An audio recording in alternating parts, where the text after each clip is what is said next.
Oh, it just said you live. Well, I don't know. We're trying to go live on IG. Instagram. It's on IG. Is it the right Yeah, way though? Is it let's make yeah. sure. That's clean. That looks That's, good. hold on, let me make sure. I can't see myself. That's the problem right there. I don't know what's happening. I see it. I'm looking at it right here. Look. Okay. Keith Pelzic. It's Oh on my IG. goodness. What's up with you, brother? Hey, I'm gonna turn the sound up real quick. See if it's problem right there. Oh yeah, there it is. You can hear the sound. Yeah, I can hear it. Okay. Oh, there it is. Thought you knew. Look at that, man. Man. How long has it been? You done messed around and got some more gray hair? Hey man, Tina won't let me do nothing to it, so it is what it is. Want you to keep it like it is, huh? Yeah, like you can't do nothing to it, so I guess I can't do nothing to it. I just, it's like your Samson, right? That's what that is. You can't cut your hair. Mm-hmm. Yeah, can't do nothing to it. That's pretty good, man. I like this. So you on YouTube and IG? Man, we everywhere. But I just want to make sure that I don't know. I'm looking at IG and it still shows it in vertical. I just want to make sure that it's anybody go out there on Instagram and let us know what it look like. We everywhere. I'm on Facebook for the parents, too. For the old school folks. But obviously we on YouTube doing our thing. Nice and clean. Wow, look at that. Add that to the repertoire for your clients. Or you can mess around and raise the price. Oh yeah, you raise. We can go live everywhere. Hey, you know what? When I switched to the fiber optic, though, I got off the cable and went to fiber optic, and it worked. Fiber optics, I haven't had any kind of lag problems. But I just be multi-streaming after 2 or 3. I got one client does 4 places at one time. LinkedIn, Facebook, YouTube, and it's one other thing. I don't know. Mm-hmm. But I let her roll with it. I don't know, after a while, man, after you get to so many, I'm just like, I don't know. You can do that though. You know what you're doing with it. I mean, I don't mind doing it if it's just me. But if I'm doing it for somebody else, I don't like the pressure of, if they look on YouTube, oh, they ain't on YouTube, or the Instagram is doing this, or Facebook is doing that, and I'm just like, ugh.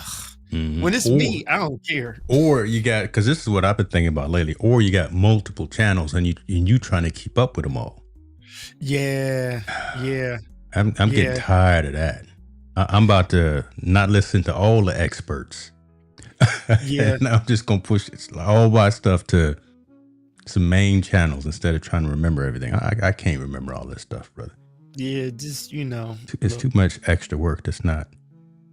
I like YouTube and Instagram. Those are 2 worth working for. But after that, it's like, I don't know. I'm kind of lost with that. Well, and that's where you got all your following from, right? Now that you didn't switch pretty much 100% to Odo. Yeah, mostly Instagram, so I got to jump back on YouTube. It's just, I don't even know what I want to talk about on YouTube. In the format, I have no idea. Like, if I get into a routine, maybe this fall I might jump into just, I just show up every morning, one morning a week, and just show up and be on and just blah, blah, blah. Mm-hmm. Mm-hmm. I got a brain for that. Like, I think it'll work. And just, like a morning show. Yeah. And like talk about what you want. Yeah. Like the Breakfast Club, Yeah. Right. Instead of what some folks think you should talk about. Yeah. I'm going to leave that alone. I'm just going to put that out there and let that. We're going to start right off the dome with getting in trouble. It's like the back and forth. Well, not back and forth. It's just one way. Michelle Obama said what she said. Stephen A. didn't. I guess he took it a certain way. And it's just like, respectfully, both of y'all made great points. And she wasn't dissing you, dude. It was just like basically saying, that's what you expect. Like, if Stephen A. stops critiquing, who's going to like him? Right? Well, I don't like him. Yeah, I mean, but if he stops doing what he's doing, it's not going to make people start to like him. If anything, more people that he needs to like him is probably not going to like him if he's like in agreement with everything or just real nice about everything. You kind of want him on a perfect thing to be like, either it's like, is Jalen Hurts a great quarterback? You want him to be like, I like the guy. And you'll take that, or you expect him to be like Cam Newton. You know what I'm saying? But if it's anything in between, it's kind of like he loses his edge, you know. But then you're gonna get them spaces where it's like, you know, he gonna say something, and it's like you say it to somebody like, okay, that's the problem with Instagram. Instagram is super big now. It went double big. So just so you know. It's not a bad thing, but it's just got like me, like on the eye joint. See? Oh no! Okay, it went like that. Okay. Yeah, but I ain't tripping. You know. I am. I'm gonna shut that down. Everyone on IG, I see I see my cousin Al. Does it fix itself or what? No, it's not that smart. No. Who's that? Jay Douglas? Oh, Doug Stanley. Yeah. What's up, man? So why does it do that? Dr. Stone, Gary Jones. Okay, so apparently IG isn't formatting the way we wanted to format. Let me know if you guys are seeing it the right way. We got a gang of folks joining on too. On IG? Yeah, man, they trying to come on over there. Gregarious is coming through, talking trash to be relevant is a trash strategy. That's Stephen A. That's Stephen A. I get it. You know. That's his pull though. That's his pull. So I mean, that's what he does. But every now and then it's gonna be that shout out to Samantha's Stephen A's daughter. That's my homie. Is that right? Sam, did photos for her, to her great mom, my buddy Steph. They great peoples, you know. But yeah. Your dad's gonna be your dad. He's going to be him. He's going to be him. All right, Chris. I'm gonna shut down IG because it's wide. It's not vertical. Send Stephen A. Smith my Village shirt. Yeah, we might do that. We just might do that, folks. Over on IG, come over to YouTube because that's where we really at. and we'll get this IG stuff going on a little bit later. But I'm gonna go ahead and shut this down. My gosh. Yeah, that was pretty dope though. Well, we'll get it right. Down. We'll get it right. So how do you shut it down? I'm gonna see how you shut it down. Well, you have to launch IG live streaming in a whole nother window. Yeah, I know how to do it, but how do you shut it down and keep everything? Oh, yep, it just shut down. Yeah. Got it. Okay. So going through Restream, connect to IG Live, and boom, I can just stop that particular stream without stopping everything else. Oh, that's wild that it did that. So you know what it did? It tried to format it on a long form. At first, when it first came on, it was, you know, like a 916. Yeah. And then it went. I mean, it was wide, and then it tried to go vertical, and that's why it got big. Got to fix that. Somebody got to fix that. Ken and Glenn need to fix that. We know anybody at software like, company. It's an Ecamm problem. You know, you're like Ecamm done screwed up. You know, again. I'm gonna hold my breath for 10 seconds and see if Doc is listening because he'll probably chime in with all kind of 4-letter words. But no, it's all good. You know, but they need to get that working for us. He'll be like, see, everybody claims Ecamm. Every all the problems with streaming is the app. Ecamm. It's the platform. Got nothing to do with me. It got nothing to do with me. Nothing to do with me. DJ Shrek is in the building, another world traveler. Oh, listen, see, folks been wanting us to get back on and do this thing. Hey, folks been wanting us to get back on here. Hey, we've been waiting on you. We've been waiting on you, brother. No, ain't been waiting on me, man. Yeah, that's what I've been having fun. Hey, let me tell you something. Talk to us. Come and talk to me. I went to the Dave Chappelle Firehouse, and it is dope, man. Talk like to if you and my girl Jen over this way in them Ohio streets, you want to get a ticket and go. Just it don't even matter who's performing, because he's going to give you the comedy. He's going to give you a good Dave Chappelle 15-20 minutes is some funny whatever with a cigarette and a drink, he gonna do it. Right? He gonna do it. He, It I don't was there matter for if it's 2 nights, politically man. incorrect or correct Yo, too. yo, Dave is a wild boy. Like, I love the guy, man. Real cool.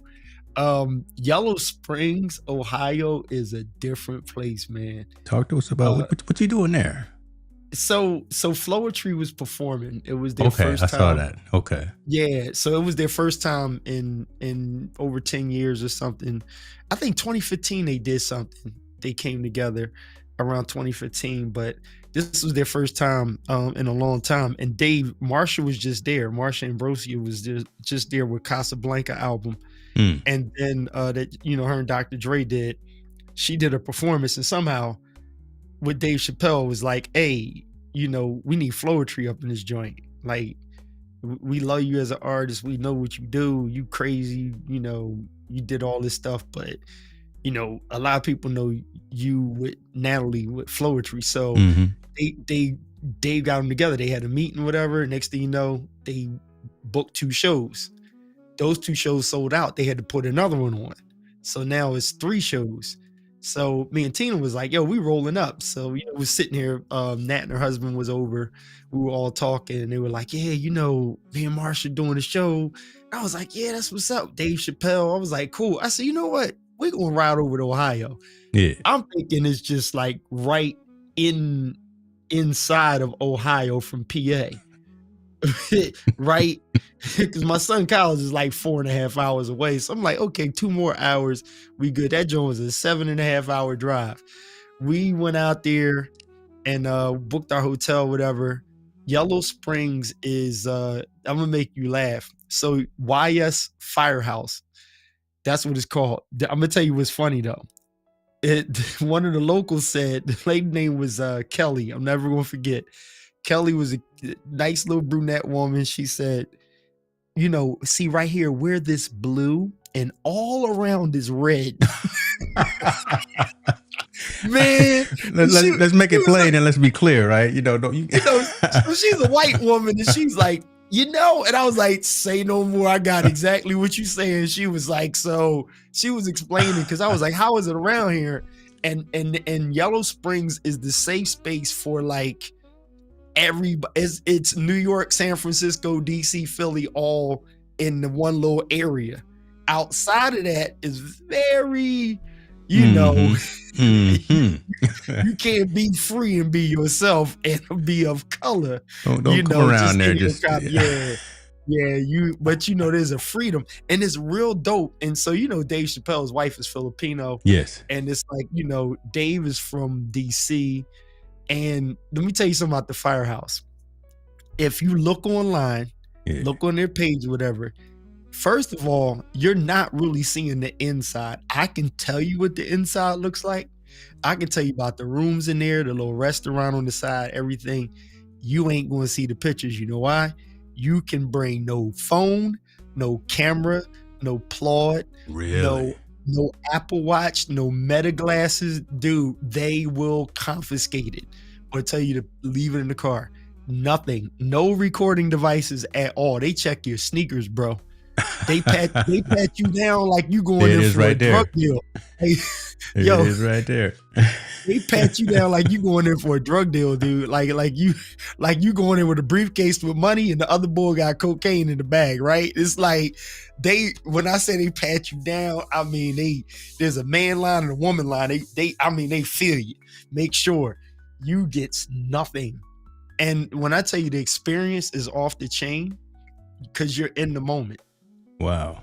You're in the moment. It's nothing else to do. You can't call nobody. You can't stream. If you have to make an emergency call, you go to the door and they let you, go in or whatever. But ain't no phone calls, no live streaming, nothing like that. You are in the room, bro. Well, that's how it's supposed to be, right? Yeah.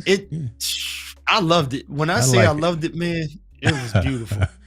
Well, you gotta be in the moment. Don't come in here acting like you gonna call somebody. If they're not here, they're not here. Yeah, it's dude. And when I say Dave when I say his comedy is he's free. Yo, he says anything out his mouth. And when I say we died laughing. I want to tell some of the jokes he said, man. He was off the chain. And everybody's like, yo, he's a wild boy. But it was the DJ is fire. They got a DJ that spins before Dave comes out. And then Dave comes out and does like a good 15, 20-minute set. Nice. Then he brings out the group. So he brought out Floetry. Floetry got in there, rocked it. The sound is amazing. Like you feel everything in there. Not a lot of venues don't do that. They don't have the acoustics for music. Okay. It's treated and everything. Like when I say they rock out, you feel the kick on the drum, the snare, the highs, the lows. They got infrared glasses in that joint just in case they see lights blinking on something around you. They will come and get you and be like, excuse me, you got to roll. I remember that when I did security for Clear Channel, right? Before all this new age stuff, you couldn't record anything, right? Don't come in there trying to record the show, audio or video. Okay. Mm-hmm. Yeah, it's dope.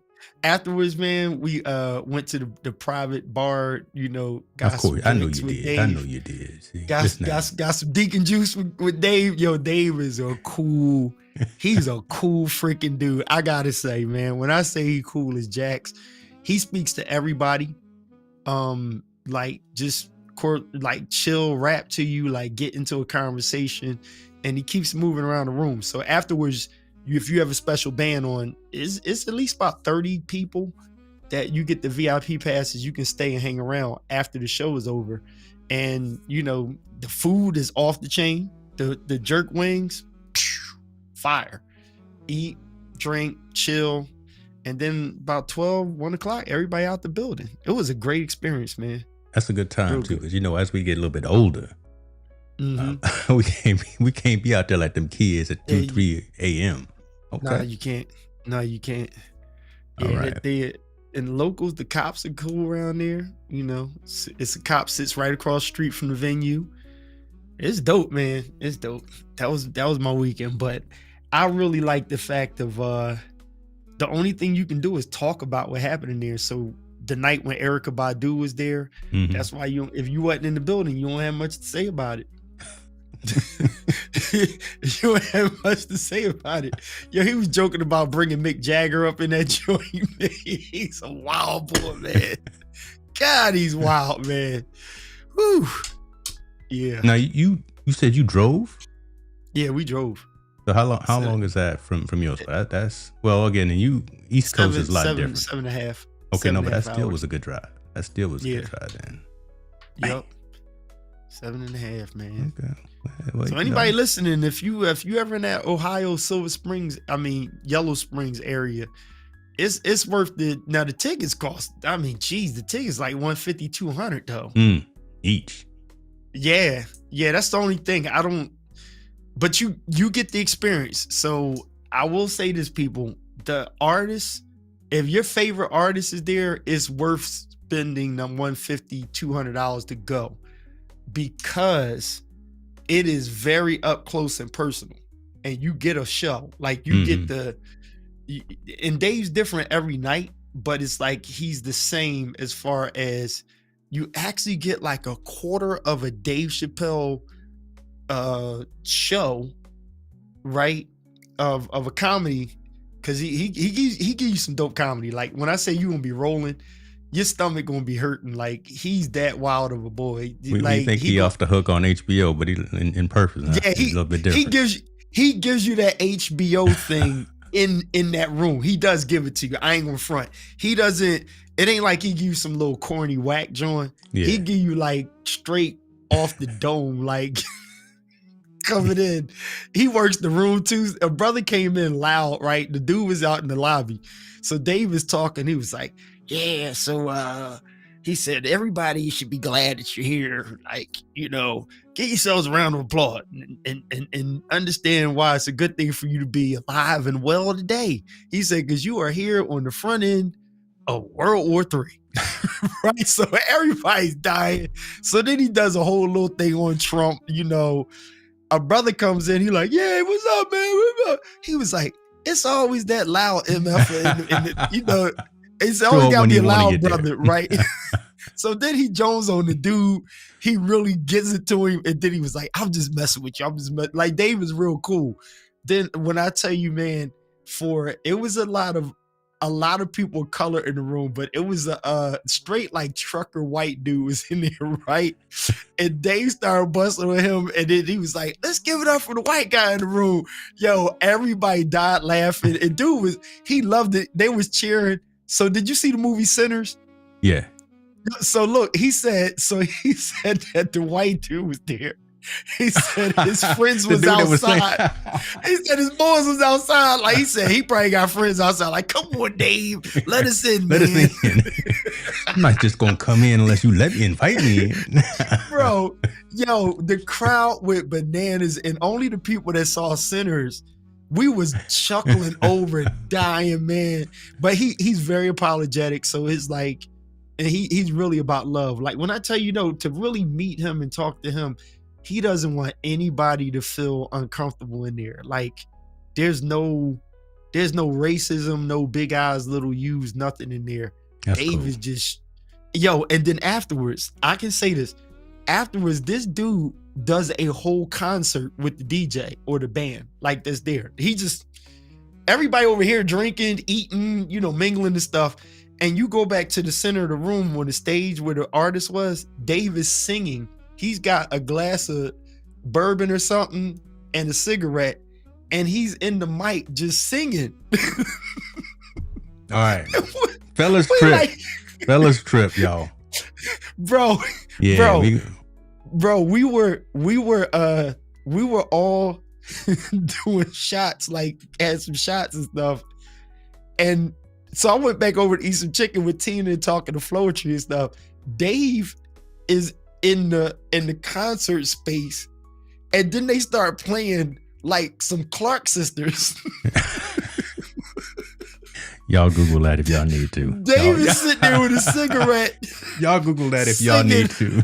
A wonderful change has come over me. Like singing gospel songs, dude. When I say, I was like, this dude went from straight country song to gospel songs. To passing around the offering plate. My Lord. Hey, y'all you said the offering plate. He told the DJ to play Marvin Sapp, and the DJ that was just playing like boom. What did he say? Lock the door? Tell him to lock the door? Right. The DJ was spinning all this dope stuff, and somewhere out of nowhere, he tells the DJ that was like, never would have made it. And Dave was in it. Cigarette smoke all over the place. Never would have made it without you. And Tina heard him say, lock the damn doors. Yeah. I was going to say, lock the doors, right? Yo, Tina was dying. Your girl was dying, man. Tina was like, she all said, right, hey, no, this one says she want to go. So she watching. She don't even like comedy, and she don't. But she said she down to go to that. I guess we going to Ohio. No, it's worth it, man. Anybody that's watching, trust me, it's I think the tickets be like $150 to $200. It's worth it just to be in the building. Okay. They are going to take everything off of you. Like you have to have a clear bag if it's big. You have to have a bag that's like, it's all on the website, 6x9 max, but you're not going to be mad. It's like a culture shock for most people. Well, but for you, I want to know how you did, because you normally carry two full body cameras, and you got your glasses. I was good before I left out of Philly, out of Phoenixville. I was like, because I already knew what it was hitting for. I was just so glad to see Floetry, and I understand it, because remember, Dave got in trouble with a lot of different things. Yes, yeah, and so he had to protect his truth, especially with comedy. It's a good thing that they do how they do, and the people that work for him, man. You can tell he take care of his people. You ever go to a place and you know that the owner looks out for his own people, like the culture of the people in there, even the city, bro. Nobody was black in the store, his whole store, and everybody's cool as jacks. They love that dude. When I say Yellow Springs, he is the mayor of Yellow Springs. Dave Chappelle could do no wrong, bro. He got properties all over the place, and he chose his story. It's crazy. He chose to be there. That's and true, because he's he could be respected wherever he around. wants to be. He could be back Yeah, in New York. He could be over here in Cali. So yeah. that's dope. Okay, well, this is what we gonna do. First and foremost, let me Go pause for for a it. real minute, just because we got all the old Swap out. squad has joined in. No, I'm just, but just because you drinking, what you drinking? You Man, this cucumber water lemon. Is that what you call it? That's Is that all. what they call Yep. it down? Cucumber Cucumber water. water. He's sipping on it nice and slow. I just want to acknowledge the community that's come back. This just proves that folks have been waiting for us to get back and do this thing. We got this. I got Mama in the comments. I guess she knew that we was What's talking. going on, Mama? Chief is here, Douche is here, Laura's here, Barbara's here, my dad is here. We got some new folks. You know, gregarious don't come out of hiding. Except Gregarious for is up in the building. Yeah, he don't come out except for on special occasions. He turned me down. I wanted him to do something. Yeah, Gregarious right there. yeah. I wanted him to do some things with me. He turned me down. He said, "No, I ain't got time for you. I'm doing something else." Damn. Soon as Keith on the live, here he go. First one in the comments. I'm going mountain climbing with him in them Colorado streets. If that's where he at. He'll Colorado outrun you. somewhere. He'll outrun you backwards. He'll outrun you. Man. Truth Seeker and Arian. Who is that? I mean, okay. I mean, we got some folks in here. What's happening with you, man? Dr. Stone, DJ Strick. Come on, we got winners in here.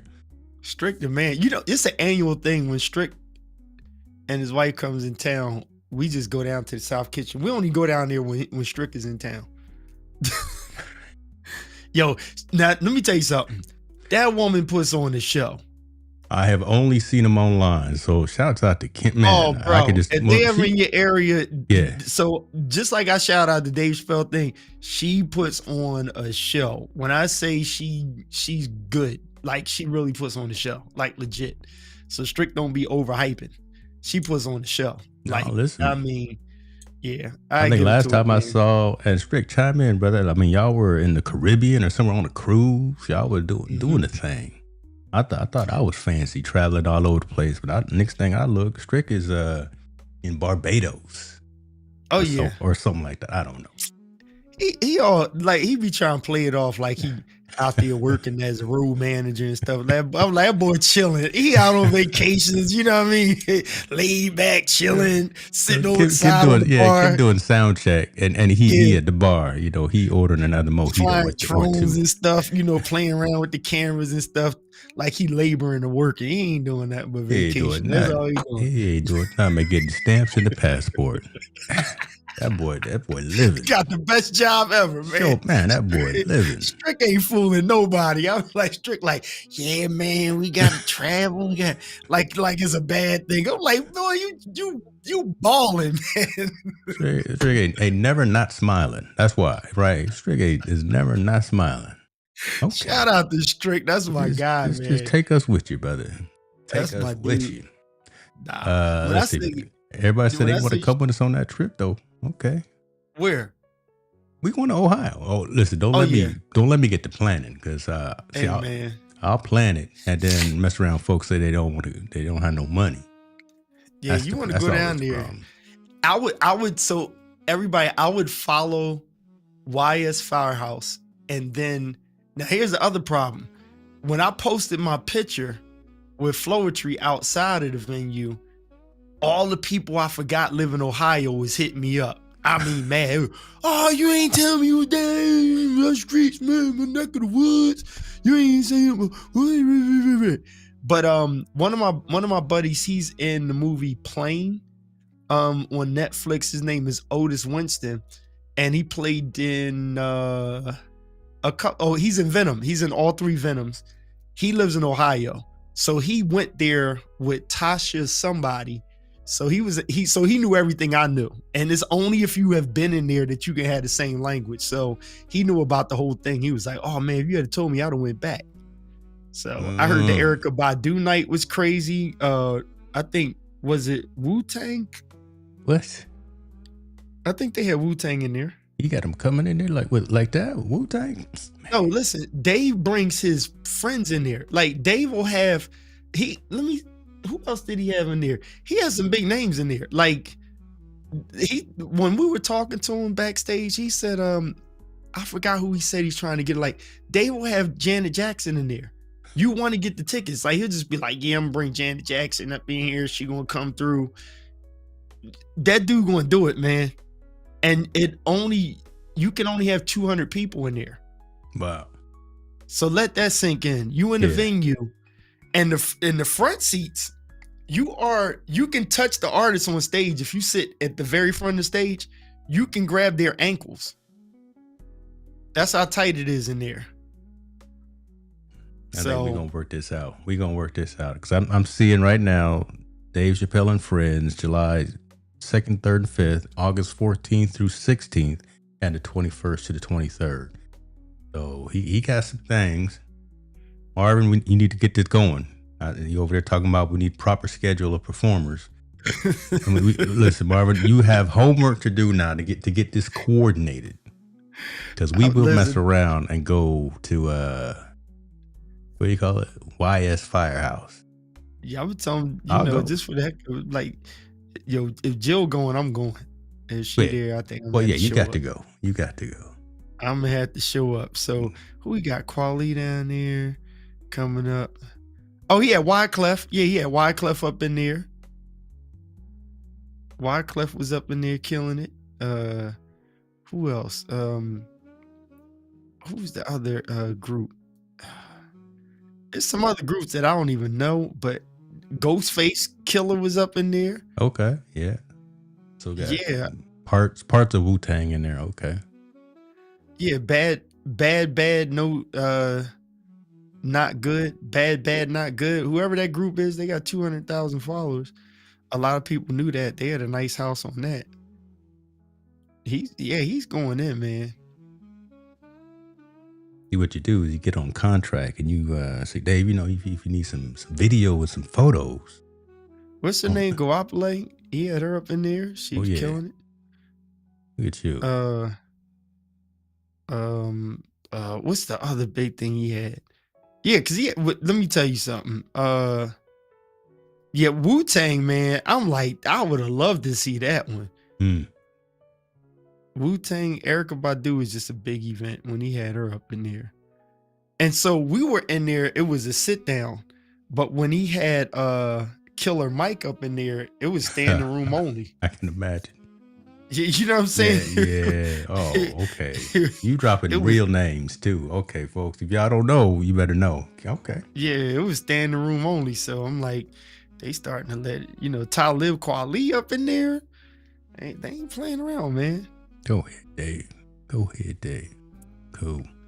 So another thing, he bring Mary J. Blige up in there. I had to be like, real love. She get the kicking with them boots. Oh man, yo, so this is what he did. The band stopped. The show was over. So Dave goes and does an impromptu. He said bass player. And the dude, this is his first time. This guy, so here's the downfall to it. They recorded the game. Oh, the camera game up in there is sick, dude. Yeah. They had a 70 to 200 on this one. So all the cameras are hung from the ceiling on some swivels, like a PTZ would be. Yeah. But it's like Sony cameras, like Sony straight up right there. You got G Masters and the big PTZ joint that costs like $8,000 or something. So those joints are it's like 5 of them that'll zoom into the stage, right? And then they got a photographer. He's walking around with 2 dope Sony cameras. He got a Leica camera with a flash on there for his little, on body shooter. Then there's one other floating, video camera. So Dave goes to the bass player. He was like, he said, all right. He said, this vibe is so cool. He was like, bass player, I need you to follow me. He said, if you mess this up, he's like, if you F this up, he was like, I'm gonna hate you forever. So we laughing like, dude. So the rest of the band is looking like, oh man, the pressure. So Dave just starts singing, what you won't do for love. And so dude, the bass player pick it up. Dave had that groove going, boot, do, do, do, do, do, do, do, do. So he's hitting that. Dave slides into so Dave is doing all this singing. He was going, he's going to Biggie's. The crowd is going bananas singing. We went from what you won't do for love We went to another song. Then we went to Biggie joint. Everybody was like, because they was like, some of these ladies tonight should be having my baby. And everybody like, and then we go to ooh baby, feel your love. We went to Between the Sheets. Like, dude, the crowd is singing. I mean, people that.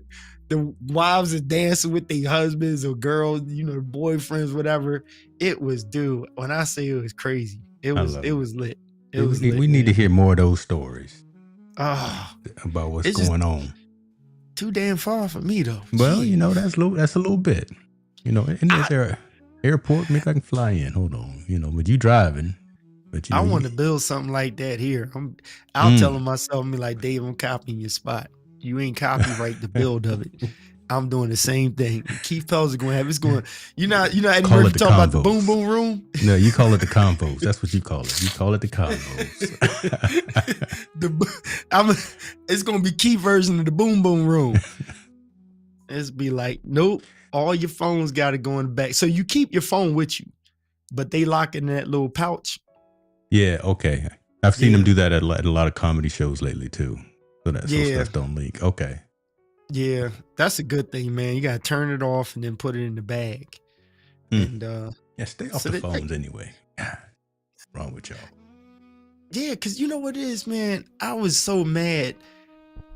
And this started for me at churches, but it's like you go in and everybody's like this. Nobody's engaging, clapping their hands, nothing, because everybody's trying to be a videographer. And I'm just like, so look, even when people, they hire me for photography gigs, they go, can you do video too? And I'm like, when I get my numbers, they like, ooh. And some people, they know they're going to pay me. Other people, they like, well, can I just need a reel. And I'm like, well, everybody at your party is going to have a reel anyway. Because I don't know how it is on your coast. Over here, sisters come to the party, they like this, they go in the food tray, they doing the zoom in and zoom out, then they down here and they doing this, then they got it on the stand, they walking away from it, they go in here, they pop a little light up on there. I ain't mad at that, but I'm just like, everybody is an influencer and everybody is getting video. So like CapCut about to go out of business because everybody's capping their own cuts. You understand what I'm saying? I'm just like, all you got to do is stitch together all of the people that was at your party and you got a CapCut video. I mean, one of the events I went to, it was at least 8 women in there and like 4 dudes. So I'm like, you got 12 posts of video footage of this event. And so you know what I knew? I was like, my camera's going to beat out all of them. And what I do with my camera, taking the still, is going to be more valuable because all of those videos start to get boring after a while. Right? And then you're only showing that little perspective. So I'm back to confidence with the camera because everybody's running video, which is not a bad thing, but I'm just like, if you're controlling the event, it's your joint. I'm setting it up where it's like, y'all need to trust that my videographers are going to get what you need to see. You got what I'm saying? They're going to have what's necessary to know after this. And if your experience needs you to walk through this with a video, then you need to plan your own event and have your videographer you to do what you want to do. Because if everybody's at the concert doing this, how y'all clapping y'all hands? Right? How you engaging when you're doing the job? And what most people don't know is you're paying a ticket to go work. Right? So that's your choice. But you paying the ticket to go to work. And it's just like, do you actually record for 2 hours and then go back home and watch 2 hours of the event that you should have been looking at? No. Because now your phone actually has limited you. It has actually limited your perspective of the whole event because you're taking all this time to record. So all that quantity doesn't necessarily mean quality when if that's all you're looking at is to your screen, right? Yeah. And then when you go back to watch it, I was always curious about who's going back watching all of that? Like, especially the OGs at church, especially at church, right? Mhm. I've been looking at some of the older people at the concerts or whether it's a secular concert, whatever. And I'm like, are y'all actually going back home and watching all of that? I mean, they record till they battery die. And I'm just like, you got 45 minutes of recording. I know your hard drive running out, but are you actually going to go back and watch that? And then your quality's so bad and smudgy. Who wants to watch your video anyway? Well, there you go. I don't know who listening. I'm just gonna say this. You know, you mentioned the churches. They need to go back and watch some of them Sunday morning sermons because they can get better. They could get better instead of doing the same thing. Instead of keep putting your hand on that stove, right? I mean, you got to get better. Oh, Lord have mercy. See, Mama talk about All right. But that's. I don't like going to concerts anymore. I needed to hear that. That's good. She said, "Yeah, I'm watching it again." Right? Mm-hmm. Okay, that's good. I mean, I get it, and like, you know, I'm in a different place now with people where I think I used to talk a certain way where it's like it made it sound like people need to think how I think, and I'm just like, no, I'm just offering a perspective, and I'm not hating on somebody else's, but I feel what Mom is saying. Like, I believe there are people that, yeah, they do watch it, or, you know, even if you don't watch it, to have it is good because, but here's the thing, back to the firehouse, I'm not mad that I couldn't record nothing in there because I value my experience more than showing you my experience because I can always tell you my experience. And you know, so Keith Pelzer always adds in his little sneaker preach. Even in the Gospels, it says the meat of the gospel is bigger for those who weren't around when it actually took place. And believing off of the testimony has more power than being in the present when the testimony was being made. Right? So word of mouth is big. So we're privileged to say something and then show what was said off of our interpretation. But it's another thing when the actual etymology of the story is so great and so big that I don't even have to see it to feel the impact of what it was. So we have to know our places for it. So if I were talking to worship leaders or concert people, whatever, it's like, make the experience so dope that, you know, let people experience it, and then their testimony is more effective for the next show. That's not showing the whole show. You know, you can't show the whole show anyway. You can't show the whole thing anyway. Yeah. Like, I mean, you can go and videotape a whole Beyonce concert, show it to somebody, and that person's still gonna want tickets to go because our show is that powerful. Yep. Right? But for people that's up and coming and trying to go, especially the new artists, I say this: don't let these people come up in there with them phones and stuff and online and this stuff. Kind of ask them like, yo, wait, just be in the room right now and then go out and talk about it. Because when you go out and talk about it, either you're going to say it stunk or you're going to say it was pretty good. And then the next person has to go and see it for themselves. So that's the thing about, you know, here I go with another biblical thing. When Jesus met up with the woman at the well, they had a conversation and she went and told them about her conversation. She didn't have a phone to show them or recording to play them. She gave a testimony about her experience with Jesus at the well. Then they said, Dad, that story is so dope. We need to meet this dude for ourselves. So when I come out of the firehouse, I'm like, yo, let me just give the testimony. I'm in the book of Acts now of what the things that we've seen and we've heard. That's all we can speak on, what we seen and we heard. So we're going to give you our testimony. And now my testimony affects you enough to say, I need to see that for myself. And I think that we're getting back to a day and age of, because we have the way to hear and see everything almost from every second, it's not necessary to offer that all the time. Sometimes we got a value about being in the room. So use advertisement to get people into a space, but then turn all of the stuff off and create an atmosphere of you had to be there to really get it. But if you weren't there, you have to now take it off of the testimonies, but the testimonies will put you in the place that you weren't in. But if everybody's coming in with the surveillance, I mean, it's over. He called it the surveillance. Come on now. Yeah, it's over at that point. I mean, because I'm thinking about it. Yo, Dave told this joke about when he was over in Abu Dhabi or whatever, right? Yeah. And he was talking about, he was trying to make sure he got his bag before Trump started blowing up stuff, right? So he was like, I'm trying to get my bag and get out because your boy blowing up stuff. And it's like, I don't want my money messed up. I need my bag, right? So he was talking about how rich they are over there. And he said, you know, the falcon is one of their main birds, right? So he said one of the rich dudes in there had the bird. And he said the bird, talked about how the bird has the hood on it. And, you know, he seemed like, yo, and dude was like, oh yeah, you can hold the bird. He was like, for real? So he said he went on stage and went to tell the jokes with the bird on there, like pimping with the bird. And everybody's like, oh, look, he got the bird on. He said, but he's looking at the bird like, yo, he can't see nothing because he got a hood over his face. The problem is they're a hunting bird, right? And because they hunt, he was like, if the bird can see, they're gonna go into attack mode.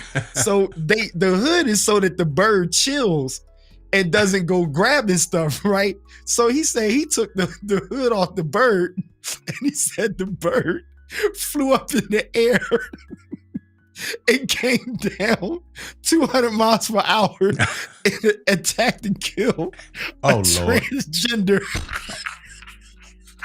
That's a Dave Chappelle joke right there. Bro, that's a Dave. When I say the crowd was on tears, yo, he was, yo. Yeah, that sounds like Dave. Wow, boy. But you know what the thing is? Dave can deny what I just said. He can deny every word. It's like, I didn't say that. Oh my God. I had to go. I had to go off screen just for Yo, that's only a piece of it. Man, he talked about him and Kanye, and the crowd was like, oh, he went, yo, that dude is a wild boy, man. I promise you gonna be in tears. He holds nothing back. Nothing, man. Nothing. My God, I needed this laugh. Boy, did I tell you what? Y'all, come on now. Y'all know y'all getting some value out of this. You better do something. I'm gonna do the YouTube thing. Like, subscribe, do whatever. Tell somebody to come join us because I got KB. We didn't already have 2 sermons. I sneak some in there. I sneak them in there. Got to. You know, I try to sneak 1 or 2 in every now and then too, but I like yours better. What? Hey, there's another thing that was stirring up everybody. I didn't even dig into it. It's I guess it was my man's name, Isaac Curry. He was talking about it's him and another executive. They was talking about the music industry and the gospel music. And the one guy leaned in on something that I said a minute ago. I'm like, having worked in R&B music in the secular world, and growing up as a preacher's kid, I was just like, I knew we were going to run into a certain road of a clash on, oh, I'm spreading the word through music. And it's like, yeah, but the person that has no faith at all or doesn't believe in, you know, any deity, whether it be Christian, Muslim, whatever, Buddhist, whatever, they like, you know, they looking at you, you know, a certain way. And the thing is, you can spread your belief or influence without music because you should be able to have a conversation, right? Right. But the industry is the industry. So Aretha Franklin, No, it's Mahalia Jackson. When I looked at the documentary where Mahalia Jackson and Dr. Martin Luther King and certain stuff, she would not do commercial music. Right, she didn't want to sell records like that. She didn't want to get into. She didn't want to do what Kirk Franklin doing. Yeah, she didn't want to do that, Okay. and that was her belief, and you know people respected that. Now the other ones, they was like, look, I'm gonna take the money if you're gonna give it to me. You got me traveling. You want me to go be in California, and I'm gonna get a check for it. Cool. You want to record me and sell my records? Cool. But then you know the church started going, oh, that's unholy and blah blah blah. But now when we got to a certain point, I'm just like, Now you got the Stellars, and the Stellars ain't nothing but the Grammys. That is like you want to put a little cross on it. But I'm like, you want the same thing, and then you're mimicking. You got a red carpet, you got this, that, and the third. You got the VIP seating. Special people perform that's getting awards, not the people that's not getting awards. It's like we doing the same thing here. There's a vote on what's the most popular thing. So now they get into this whole CCM stuff, and that's more like a pop version. Like R&B has R&B, and then there's pop, right? There's rap, and then there's like pop rap. So in the gospel industry, there's authentic gospel music in the sense, like, Negro spiritual sound and stuff, traditional. And then you have this more like a Hillsongish type of thing. And it's not like grit. It's not like, you got to feel it in the room and stuff. It is more like, strings and, everybody guitar, everybody sing along, which is cool. Yeah. Okay, right? It's more like, it's more the praise worship. Yeah, it's like a Backstreet Boys type thing. And then after a while, church is like, yo, we need to start doing that. So there's this whole big old conflict. But what starts to happen is people like Kurt was smart enough. He tapped into that secular industry while always maintaining being a gospel artist. Ty Tribbett, kind of same thing. He tapped into everything new. Ty kind of figured it out. We got the victory, little go-go. And then all the church people was mad because these guys driving Benzes and, they got luxury private cars, jets, big cribs and stuff, They on the album with Glorilla and stuff. They like, whoa, blah, blah, blah, blah, blah. So the one dude just came out and was like, listen, the bag is in CCM. That's basically what he was trying to say. The bag is there. And this other thing, the bag ain't there as much. And everybody's all pissed off. And I'm sitting there like, I kind of tried to told y'all this was going to happen. Because we're not honest about, are you doing it for the bag? Or are you doing it for a certain purpose? And the purpose don't always have a bag with it. Right? Bags don't always have to have purpose other than I'm trying to get the bag. That's the purpose of me doing it, because I'm trying to get the bag. Right? That's honest though. That's brutal. That's brutally honest. And I don't think a lot of folks, especially in that world, want to hear that. They don't want to hear it. So we opening up some boxes right now. We opening up some boxes, and hold on. So before we go any further, I just want to say we did messed around, and I guess the man's hands were itching or something because he in the comments right now. My God, I said, hold on, wait a minute. What is he? Mahalia Jackson was my sperm donor's first cousin. I was too young to know her, but I met her as a baby. Okay. Here we go. Here we go. Talk like Oprah. He got a story for everything. That boy been all around the block. Hey man, what's up with you, Jill? We see you too, my friend. So so the thing is, what? Go ahead. No, I can't see it. You said real Pimps choose both. Okay, let me change the comments so they got a little background on them. No, he's right. Look what he said. Cat Williams said real pimps choose both. But he's on it, dude. I met Kurt Franklin years ago, back in LA, like early 2000s, and I'm laughing at this guy because I'm like, he gets it. Like he has I ain't gonna keep going. That's a whole nother thing where Kevin Hart got him with that whole dworking. Kevin Hart got him and didn't even mean to. Sorry, let me just leave that alone. It's too late. We already gone down all kind of paths right now, and we already in whatever trouble we want to be in. I don't agree with everything, it's right? All good.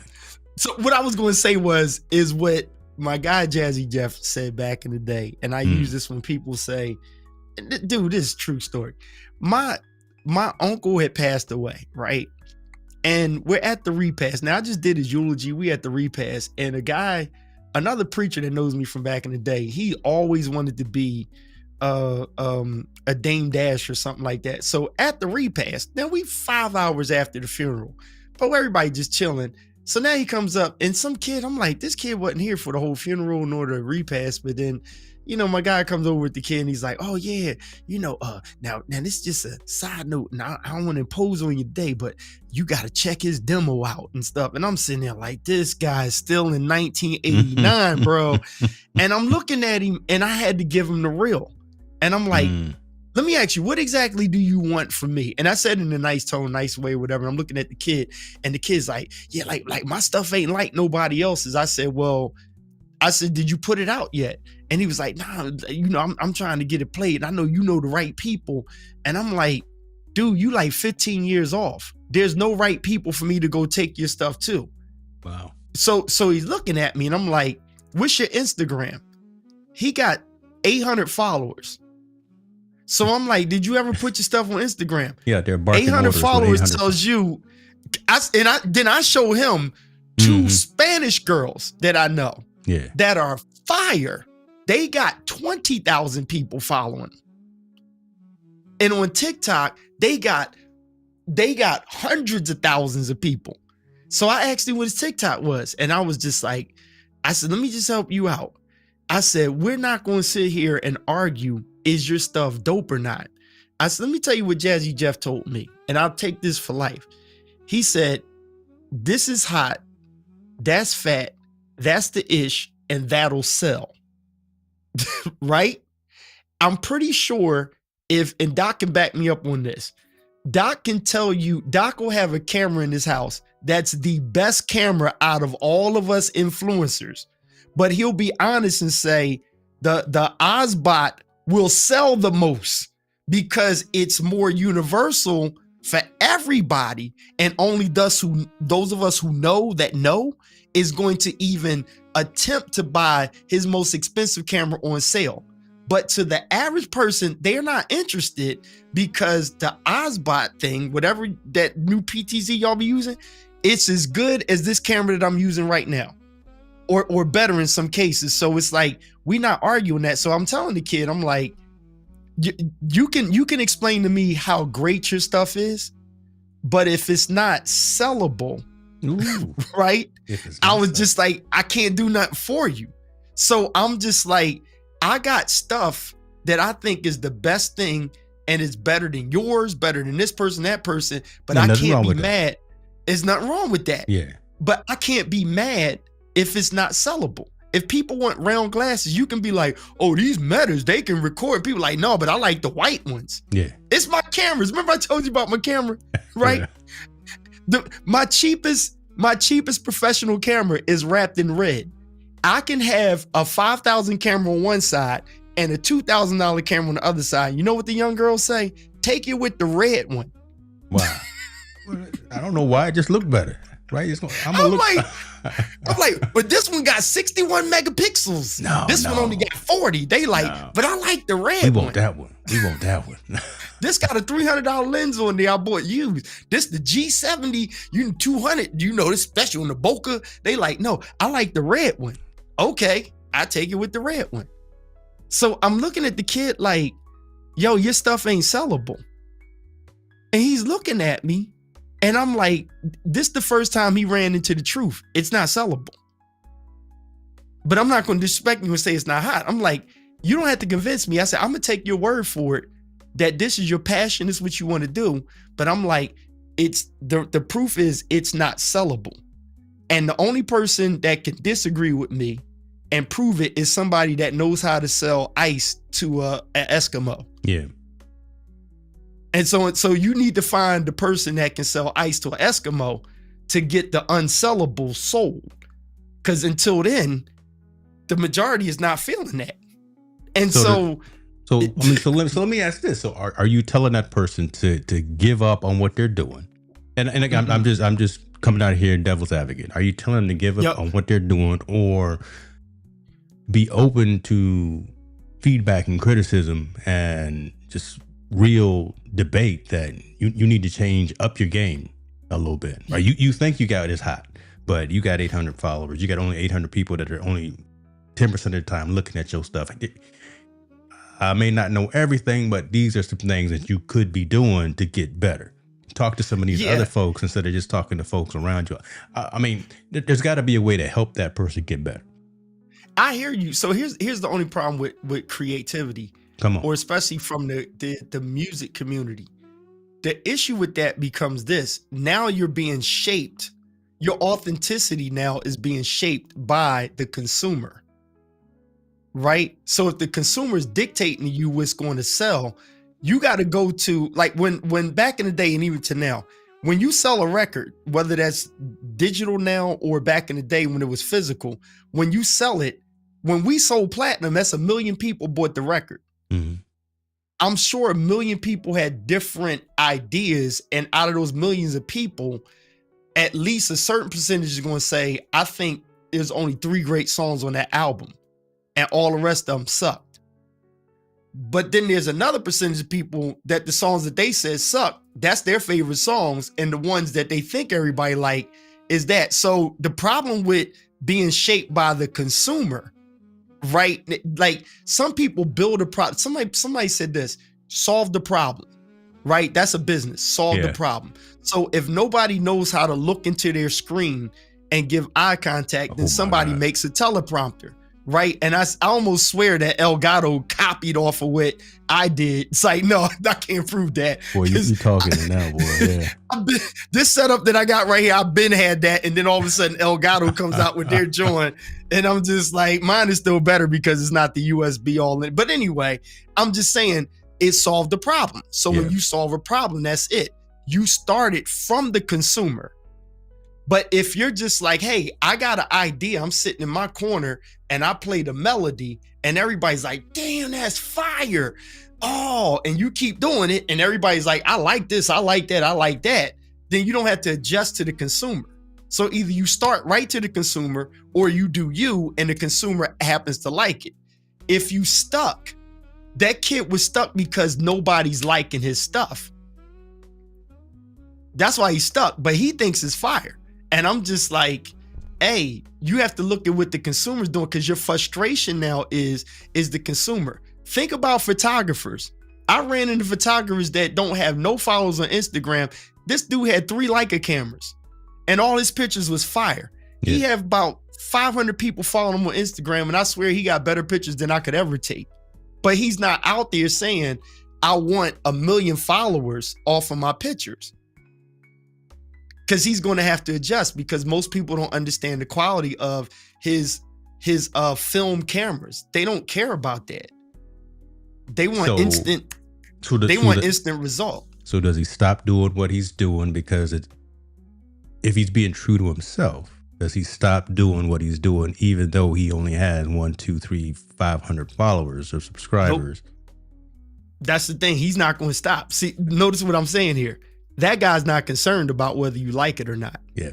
And I'm just gonna say, and Keith knows this, and what's funny is Tallboy knows what I'm doing too, right? Because we preaching the exact same thing. It just sounds so good when Keith said, when someone else says it. I'm feeding and I'm baiting, because I say identical stuff every single day as well. And Tallboy's in the back right now, just like picking at the scab here. What's up, tall boy? Because I'm loving this conversation to hear someone else on a different plane say very similar, right? If you feel don't get too full of yourself. Be open to the conversation, be open to the dialogue, and make sure that you're solving the right problem. All right, James. Here's your hang up.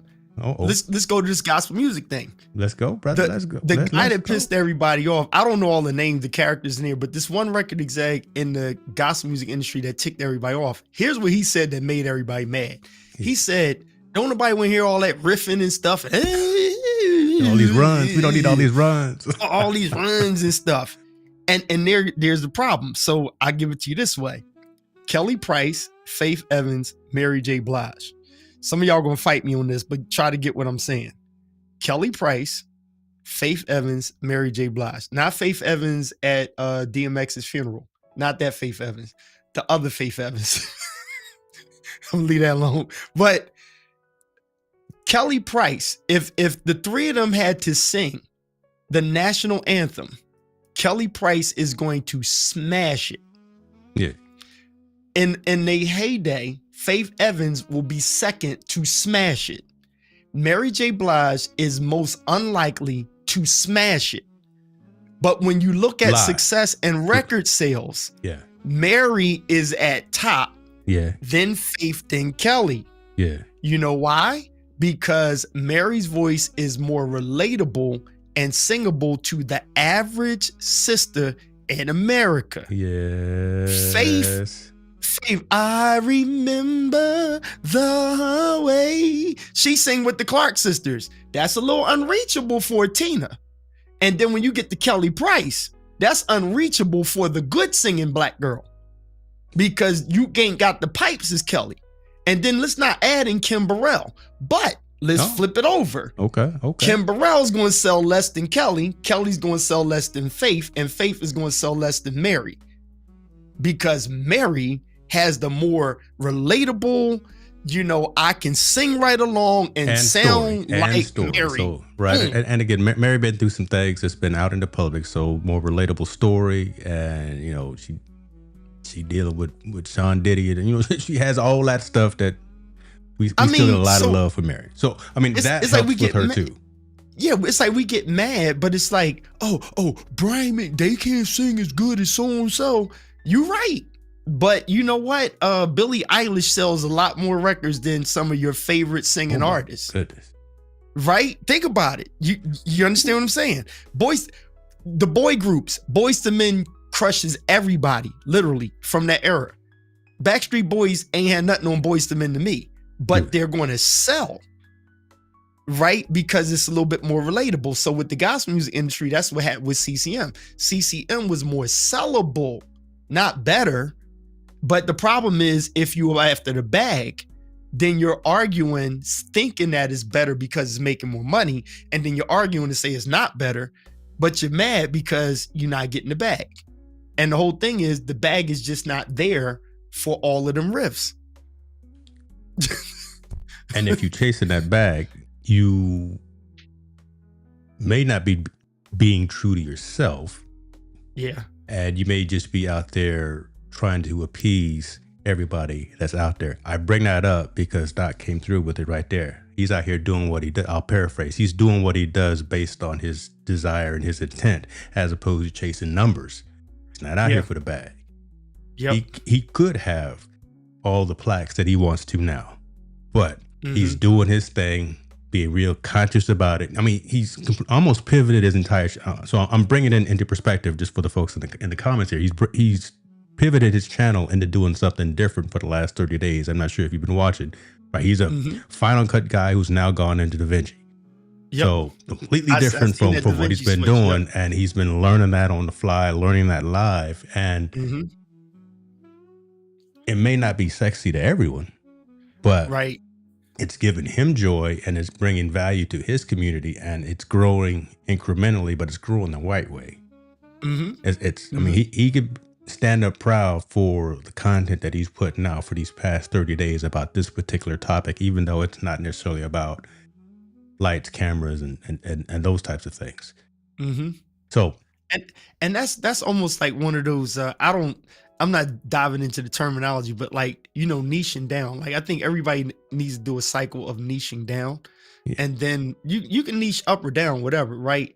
But you niche down, and like me, I learned to stop arguing cameras, right? I think I told you about when I went out, somebody was like, "Oh, you see the new the A2 and stuff," and I've grown to a point where I'm like, yo, I literally can just walk out the house with the A7C and I'm good. I can do everything that I do with the other cameras, right? So I've grown to the point that I understand the photographers that got multiple cameras, and depending on what the gig is, you grab the right camera for the right job. And then I think I told you I started grabbing my A7 IV more than I grabbed the A7 V and the A7C R. A7C R always keeping the bag with me. Same thing with the drones. My Neo, I broke my Neo, and then I broke the Neo. So you're right. I sent that in to DJI, got it right back to me. I was like, thank God. Oh, you got the insurance? Okay. Yeah, I had insurance. And people was like, I only paid $19, shipped it out, got it fixed, whatever. So they're like, people were like, And then you can fly it with the goggles that I got from my Avata too. You can put the goggles on there and fly it and stuff. So, I do different gigs with that. I just pulled a Neo out and I'm doing video for people and they're like, oh, you ain't used the other one, the $1,000 drum? Like, nah, you ain't feel like it's too much. The Pro is too much. I take the little $200, $299 joint, take it off my hand, fly it, mix it in with the Meta glasses and the Osmo. Cha-ching, done. It's like, you don't have to do all of that. So I'm not out here trying to argue, you got to put this on the gimbal and do this and do that. And you got to set the f-stop and all that. I'm like, dude, that's too much. Like amateurs do that stuff. Amateurs argue that. I just started shooting manual just because I felt like it. Wait a minute. Wait a minute. Go back to what you just said. I'm sorry. I know you was on the road. What? Say that again. I just started shooting manual because I feel like I'm always about the amateurs thing. Say that one more time for the people in the back of the room.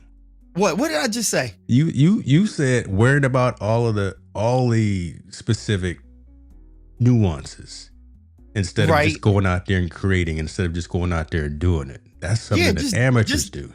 Oh yeah, so I moved so the amateur stage is having a pissing match. Like this the best thing. When I roll up, I love it because I wrap the cameras. Yeah. The cameras are wrapped. So when I go and do a photography gig and it's like 4 photographers there, you always tell the new guy that's like, he wants to have a who's got the biggest stick in the room type conversation. Like, oh, what Sony is that? And I'm sitting there like that. The other guys, we looking at each other like that's the dumbest question to ask in a room when we supposed to be getting shots. And you want to have a pissing match over who's got the best camera. So I sit there and I'm like, oh, it's an A7 IV. Oh yeah, I got the A7 R5. I was like, oh yeah, that's what this white one is. I'm like, so then I'm gonna piss you off now. What lens is that? Oh, that's the Sigma 72. I got the G Master Mark II. Since that's what we doing. Mm-hmm. Oh, you ever try to compact? Since we gonna beat our chest. Since we gonna beat our chest. If you ain't in the room with an A1, go sit down somewhere. That's the only thing topping what I got in my hand, right? So I'm saying that to say this. Once you get past that amateur stage of having a pissing match over the equipment and stuff like that, you just learn to get the job done. My most used lens is that, remember I told you, the 55. Yeah. The Sony 55 1.8. Mm-hmm. I use that all the time. I bought that for $300. Long time ago. That thing is old. And that just nails stuff. When it's dark in the room, I pull that out. You see what I'm saying? That's it. In my 35, I'm done. I'm Gucci, man. Flashes. Dude, I got that little small IT30 TTL thing. I put that thing on top, pow, pow, pow. I'm walking around shooting with that. And that's my creative level right now. And so the other stuff, I have to force myself to actually use the bigger just because I have it and then relearn and understand why. But where I was going at with manual, I was using aperture priority because that made sense for everything. Yeah, I know I want bokeh or I know I don't want bokeh. So you just set it to 5 point or you down to the 1.4 stop, whatever. And then aperture setting. And then it was just like, who said it? Professor Hines in New York. You know who Professor Hines is? Mm-mm. Y'all look him up. Instagram, Professor Hines. He's a Zeiss. Doc already knows. I ain't got to tell Doc. Professor Hines is a ambassador for Zeiss lenses, right? His pictures are crazy, phenomenal fire. He messed everybody up at the B&H joint, the B&H thing on the street walk. And he said, why are y'all wasting time doing all this when you asked for these features and you got aperture priority on the camera? He was like, because it actually keeps your stuff more consistent. Now, I didn't know how to argue it the way he said it until I saw him say that on one of my homies. They were streaming it when they went on a walk with him. And everybody was shocked, like, you use aperture priority? He was like, yeah, depending on what I'm doing, it keeps everything consistent. Look what he uses. He uses our gear. See that? That's your camera up there. He uses our gear. Right? This dude puts it on the A. I've been places where people was like, oh, you don't shoot manual. And I got pissed with people saying that enough that I started shooting manual. I know why to shoot manual, but I'm like, I can argue why the aperture priority just takes care of that. Like, you don't, it's one less thing you have to worry about. So it's like semantics, man. It's not even that deep. It's not that deep. I love it. People be doing it. Professor Hines is the truth, man. His pictures be crazy. What's my boy Doc say down there? He said, I put it on the small screen. Let's see. Amateurs, damn that. Honey is hot. We should holler at her. Wait, hold on. What's he talking about? Amateurs argue and pros work. Very true. Very true. My wife just got a commission check for. See, he did. See that? Hey, listen to this. What's crazy with him? So Doc got them Fujis. You know, I still want one. I don't need one. And with my A7C, I just didn't get a Fuji. But at the end of the day, like, Doc already knows the Fujis. I've been in places with people with the Fujis. Man, they put their little settings on there. They shooting JPEG. Pictures coming out fire. I mean, you want to get pissed off, be in the room with somebody. What's the camera, Doc? It's the X what? It's the 1000 or something like that. The one he just got. I'm not laughing at him. Yo, it's one dude. My boy name is Jimmy Lenz, right? He walks around with that X 1000 Fuji joint. Doc's about to put in the comments, say, what is it? It's the X, the one you couldn't even get it for a minute. And Doc went live. He got the old one and the new one. The X100, I think. Is that the one? The X100? Yeah, the X100 pissing everybody off. Doc was like, oh yeah, I just got the newest one. Then he got the old one and the new one. Man, jokers that got them, they set they little they LUT inside the camera, whatever. That's it. They snapping. It's gravy. It's everything I'm gonna go home in Lightroom and do. They do it in one snap. Hey, you see what I'm saying, dude? Like, there's people out here arguing what's better, and you can be next to somebody with that X100, the whatever version, the old one that Doc got or his newest one, and I'm around people with the old one, not even the newest one. They got the older version with just non-interchangeable lens, right? And just killing them in there. Killing it. With the same 35mm lens and just pow. Pow. Then I'm gonna do a black and white. I'm gonna do a cinematic, nostalgic look. Boom. You know, and people like, can I get the picture? I'm like, I'm gonna send it to you as soon as I get home. My man with the Fuji, he like, oh, let me pop this over to you. And I'm like, this little mother. I think Fuji gonna overtake, and I don't know what I'm talking about, baby, but you know, Sony just came out with their new $3,600 camera, 35mm built-in lens. And when I saw that, because we've been kind of waiting on that. I was waiting on that one too. I wanted to get that for some trips and all that. Come on, $3,500. Yeah, Fuji. After what I did to my little baby, my A7CR, man, I got that thing. I've had Fuji people walk up to me like, oh, I like what you did to that Sony. That is great. And I'm honest. I was like, well, you know, I told the Leica people and the Fuji people, I'm like, well, because I couldn't afford that Leica, I had to make mine feel like a Leica. And I put my little pancake lens on there with the hood from Polar Pro and put my little thing on there. I wrapped it and the thing looks sexy. It's a compact camera. Yeah. It works for me. But no, that Sony one, I was like, oh, that's a hard pass, bro. Oh no. That's yeah, Doc is right. 5,000. You see how much that camera costs? So here's my problem with influencers, right? That's a used car, right? That's a Datsun right there, boy. So listen, you're not even going to begin to argue to me better. No, it ain't. The word better in that camera.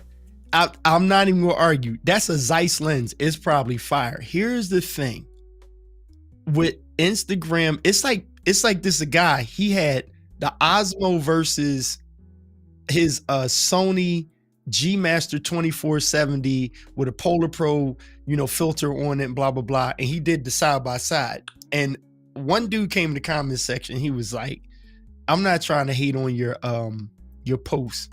He said, "But let's just keep it 100." Instagram is compressing the hell out of the image, and you actually cannot honestly get a proper comparison.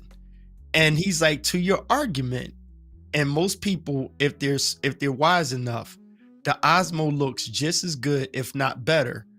And or you can't tell the difference between the $600 setup and the $6,000 setup on Instagram. And here's the problem. If all your clients, like most of my clients, they want it for Instagram. Right. I asked them, do you want it for YouTube and or Instagram? When they say Instagram, dude, my brain goes to Meta glasses, Osmo, and a Sony without S-Log. I ain't even shoot no daggone S-Log my behind. I'm like, bing, done. Mix. I'm gonna mix an iPhone in that joint. Yeah, if you're not hanging it up in a studio somewhere in a gallery, bro. I've not had one person. I'm talking video, right? I've not had one person say to me, "This ain't quality," or "The quality's not matching." Not one. Not one. Not one. I've rendered stuff mixed in with iPhone, Osmo, Neo, Drone Neo, not the Pro 3, okay, not the Avata, Neo, the little handheld one, the one that fits in your pocket. That little thing, and it's like, oh, I love the overhead shot, the zoom up, and I'm How'd like, you get that? Nice. How'd you get that? I know. You like, I know. Ain't no Pro filter on there, nothing. I ain't got filter nothing on there. That's straight out the camera. That's straight out the camera. Straight out. Listen, the majority of the photo and even the video that I took in Africa were from my glasses. Wow. Well, I was done with you in New York. When we was in New York, and I was a Meta hater. Ladies and gentlemen, once again, I wasn't a pure hater on the Meta glasses, but James, Hicks actually, took a little silencer and put it on the tip of some metal he had in his pocket and said, "You gonna like these Meta glasses?" And I went and bought a pair. And so I was a believer after we were up. So James, his wife, my wife, and I, we were up way on top of this high building, right?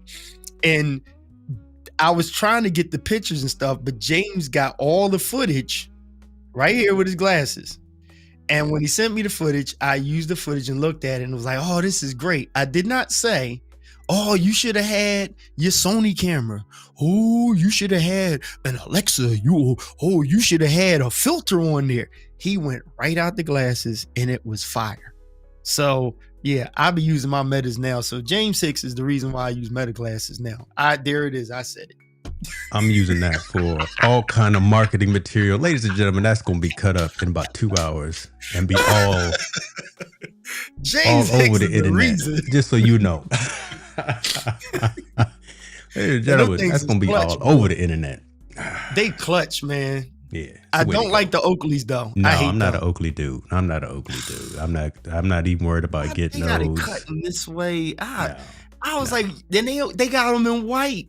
I like it because they got them in white, but they messed up putting it looks stupid and the big old Oakley sign on there. Boo, Oakley, y'all messed up. Yeah, we're not getting it. We're gonna stick with these. We're gonna keep riding the wave with these. Shout out to them. I'm not a Zuckerberg fan, but that's why I'll never get any brand deals with them. But I'm gonna stay with them. And now the Instagram went to that 3:4 format, right? That is perfect because that's what format the glasses are in. Right out the box. It's the same thing. Yeah. So so some people don't notice, you don't need to make the whole long form on all of your reels, right? Especially when you're doing from clients. You can mix your pictures right in on the timeline. If you make your timeline in your video software, if you make the timeline in that 3:4 format, you can just place the stuff over as is and merge it and move it. Because on the top and the bottom on the reels, you get that space. This man dropping. Right. Y'all better write this down. He telling you some behind the scenes right here. I mean, I do. So if I use my camera and I do video with the actual camera, then I'll make everything else conform to that 9:16. Yeah. But if I'm not, if I go and work and do reels for a client and I just take pictures and the majority of the video that I need is off of the Metas, I'll cheat this. Sometimes I'll take it with the camera, record with the meta, and then sync it up. But I'll actually use the meta footage and just take the audio from the camera and dub that in for better quality. Hold on, I didn't think about that. Yeah. But now your video, your reel actually leaves space for if people want to put on their stories and you need to put captions and stuff under it. That way the eye is concentrated on that 3/4 space rather than the whole thing. Because what most people don't know on their phones, you have to tap it to get all the words away from it to see the whole long format. And the average person, this is again, the average person doesn't really take time to do that. So they're looking at the description down here, the likes and stuff on the side, all that stuff is in the way, and your concentration point is down here. So they're missing all the quality down here. So if you just leave it at the 3/4, you know, you gravy. You don't have to do that, but you know, for lazy people like me, that's a little cheat sheet. No, and that's that extra effort right there. That's that creative consultant mind right there. Now, what are you doing? Are you using Edits to do that? Because Edits is trying to do some things, the app. So they keep making updates. See, Doc pisses me off because if I see Doc do something like DaVinci, then I'm be like, I think I'm gonna try it now. Right? Well, he's saying it's temporary. He says temporary because he's a purist, right? He's part of the cult of Mac like I am. You know, we got old Steve Jobs memorabilia. I think he gonna go back. Another capture moment. Confession. Doc Rock is the reason why I got the A7 IV.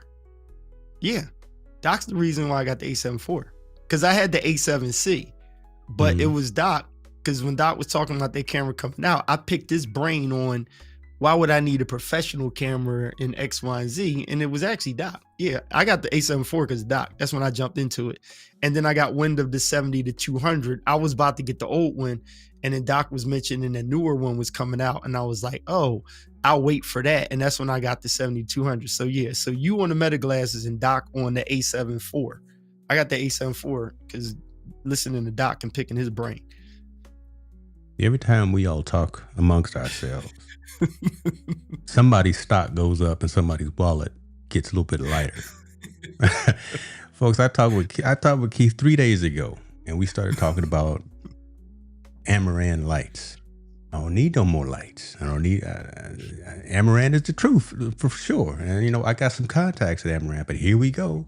Amaran Verge Max on the way.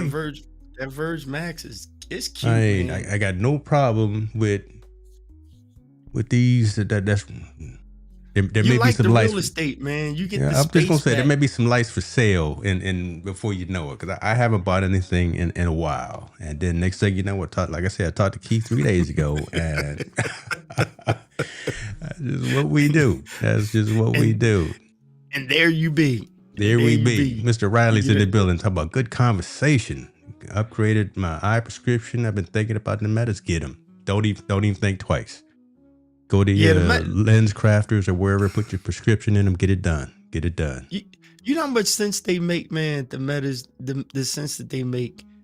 I still see guys still trying to put the chest mount, cameras and stuff. Oh yeah, don't do that. To get it. And when you really get down to it, you like mixing that video in. Like, so my wife gets on me because I like to do photos. I don't like to do video editing. Like, I got a guy in Texas that does. There's one client that I have. I only go in. I do a 2-camera setup and I record footage. I mic the people, light the people, record it. I do nothing else. I upload it to a drive and the kid does all the other work for that client, for a salon. Cause I'm like, I only did the contract because I'm like, I don't have time to sit down and do it. But they're like, no, we like the way you do your reels, like the one you do with Tina and stuff. And I'm like, that's feel. That's how I do music. That's why I was never that producer where it's like, if I don't feel the artist, I don't really do it. And that doesn't mean that the artist is not good. It's just like, I can't really offer nothing to you because I have to feel it in the room. I have to understand it. if it's something that I have to do that I don't like, that's when I'm working. You know, I used to work at the post office. It's not that I like mail. It's like I'm working because I got to eat, right? I did construction with my dad. It ain't because I like dirt and like running backhoes and track hoes and, you know, loaders loading. You understand what I'm saying? Okay. Right. I got to eat. But this is a creative space. So just because I got a camera, I don't just be like going to every event. I have to feel like, what kind of event is it? What is it? You know, if not, I can send you to somebody that kid, all he wants to do is go in and go pop, upload and be out. Me, I got to see how it adds value. So even when I work, I don't look like a photographer. I'm not doing that. Like, I'm not walking around with the black Skechers on and the old JCPenney suit. You ain't wearing that? You know what I'm saying? I ain't doing that. I gotta look sexy. How you show up? How you show up? Hold fast, brother. Hold fast. How you show up? That's how I do gigs. You understand what I'm saying? They want to know where I get my suit from. They want to know what kind of shoes then, what kind of hat is that? I like your glasses. Like, that's my style, and that's what I do. People think that my camera strap is like a piece of garment or something. Like, that's why I'm tight with Matt Swaggart, like at Holdfast. That's my people's there. You know, they make sure I got the ones that match the Jordans, you know what I mean? So I come in the room and it's like, it's obvious it's a camera strap, but I like, even when I put the cameras away after I'm done working, it's like, it's fashion, right? That's just my style, because I want to fit in the room, right? And then, so if I really build on this as a business, then I'm kind of debating on, do I want my team to pick up on the essence of me, or do I need to create a team to just be photographers? And I'm like, I don't think I want to do that. I think I'm more into something where it's just like, yo, fit in the room, because people act different. I get better pictures because people feel like they know you. So I'm staying at the bar having a drink like that right there. That was at a 10th year anniversary for a salon. So I'm walking around looking like that. And when you put the camera down, it's like, oh, I like your outfit. Yeah. You see what I'm saying?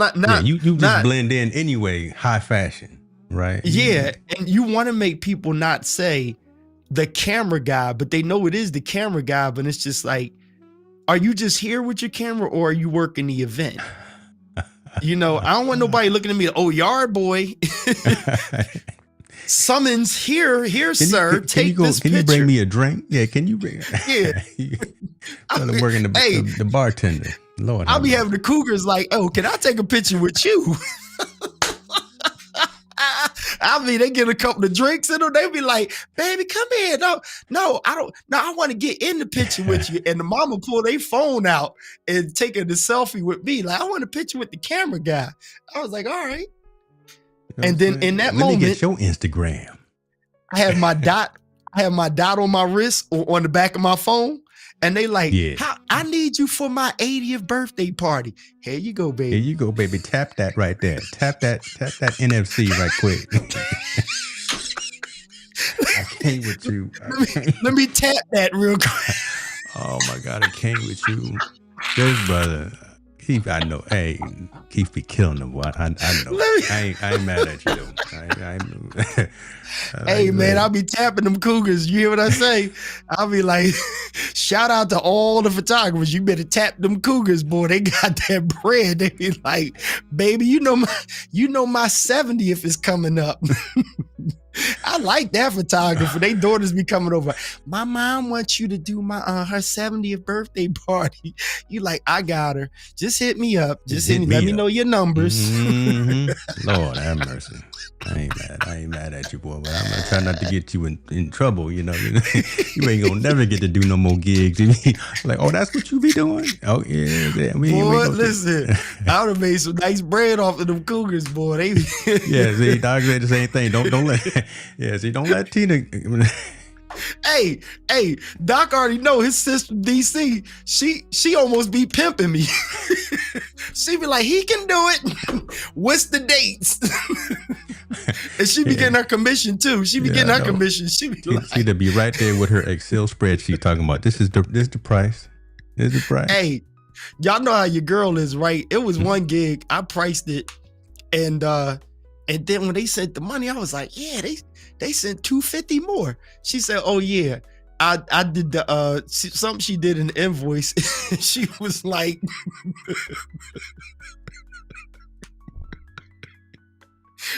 I'm like, I made 800. She like, no, you made 6. You owe me 2.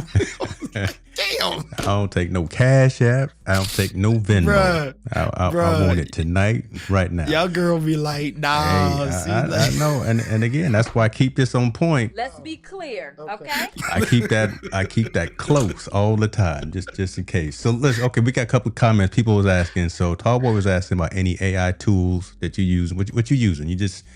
You coming straight out of Lightroom with a lot of your stuff, though, right? Oh, what, for the photos? Yeah. Man, so my thought pattern from that Fuji example is like this. If you get it right at the beginning, you don't have to do too much on the back end.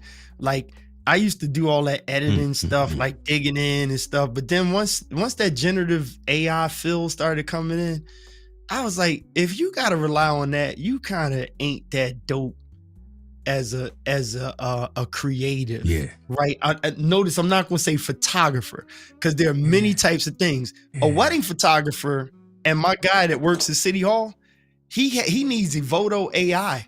Like he don't have time. He got to go into the council chambers and shoot a ton of pictures.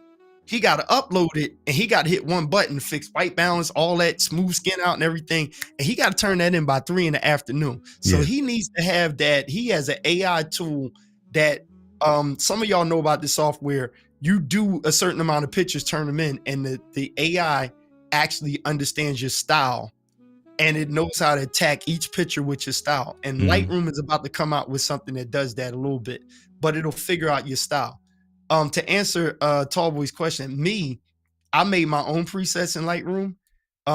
I tailored them and fixed them, and I just do like a simple like mask, separate the people from the background, and just do like a one light touch. My process, if I go do an event and the event's over at 10, I get home at 11, I can have pictures to the clients before 1 o'clock in the morning. That's how I streamline my process. I use those CF Express cards now. Have to. Well, dude, you have to. If you care about if you care, listen, mess around and all you got to do is lose a card one time. The what's names don't take it, right? So the R5 and the 4, the 4 only takes the top, and the R5, my R5 takes both. But when I got that from Pro Digital, dude, I didn't understand how fast the drive was. Like that little cart, I had 1,000 pictures, and by the time I put it in there and hit upload, I turned around, the thing was done. So it's better than those the regular memory cards, right? So even if you got a Sony Tough and all of that stuff, I just wish my A7C, I wish the A7C would come out with being able to put the CF Express cards in it. Probably the next one, but I mean, I use OWC because I work with them a lot as well. But again, you're gonna pay for it, but it's one of those things you get what you pay for. Yeah, you get what you pay for. And to fully answer his question, like he's saying, I don't do much. I shoot in RAW. That's another thing, man. It's funny, all the cats that be coming in.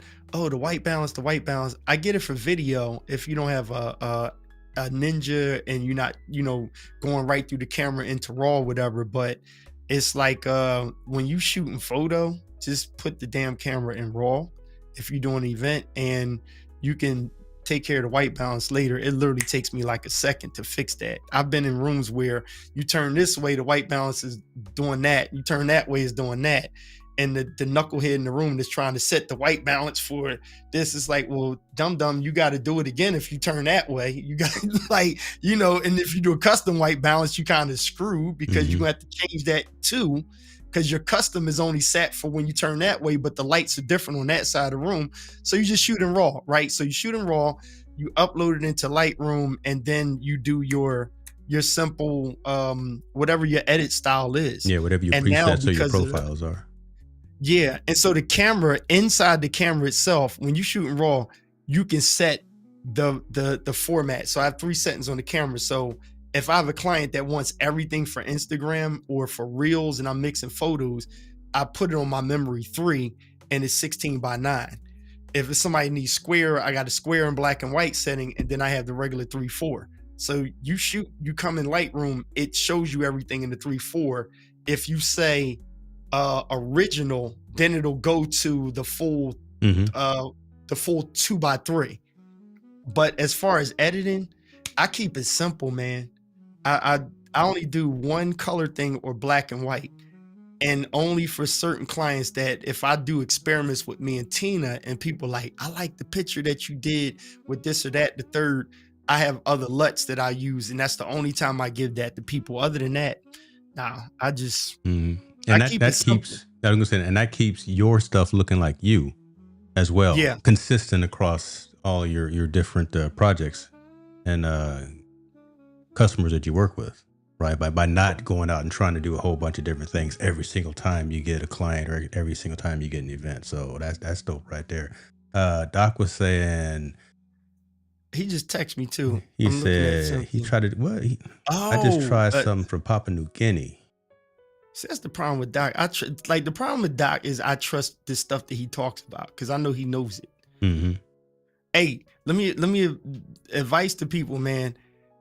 Make sure you have trusted sources before you jump. me and my son was just talking about this today. There's certain people I never question what they talking about. It's just a decision of do I want it or not. Like I don't need the Osbots, the cameras, right? When I seen most of my peoples in the Ecamm community talking about it, I'm like, it's no doubt that they're good. Like Doc doesn't have to prove to me that the new iPhone looks better than my A7 IV. I'm not even gonna argue. I'm like, all right, I believe you already, or that a Nan light is just as good, if not better than the Aperture. I don't need to argue that. I got it. The problem is when people hear that from other people that try it, and then it's like you messing all your stuff up off of somebody that they don't do that.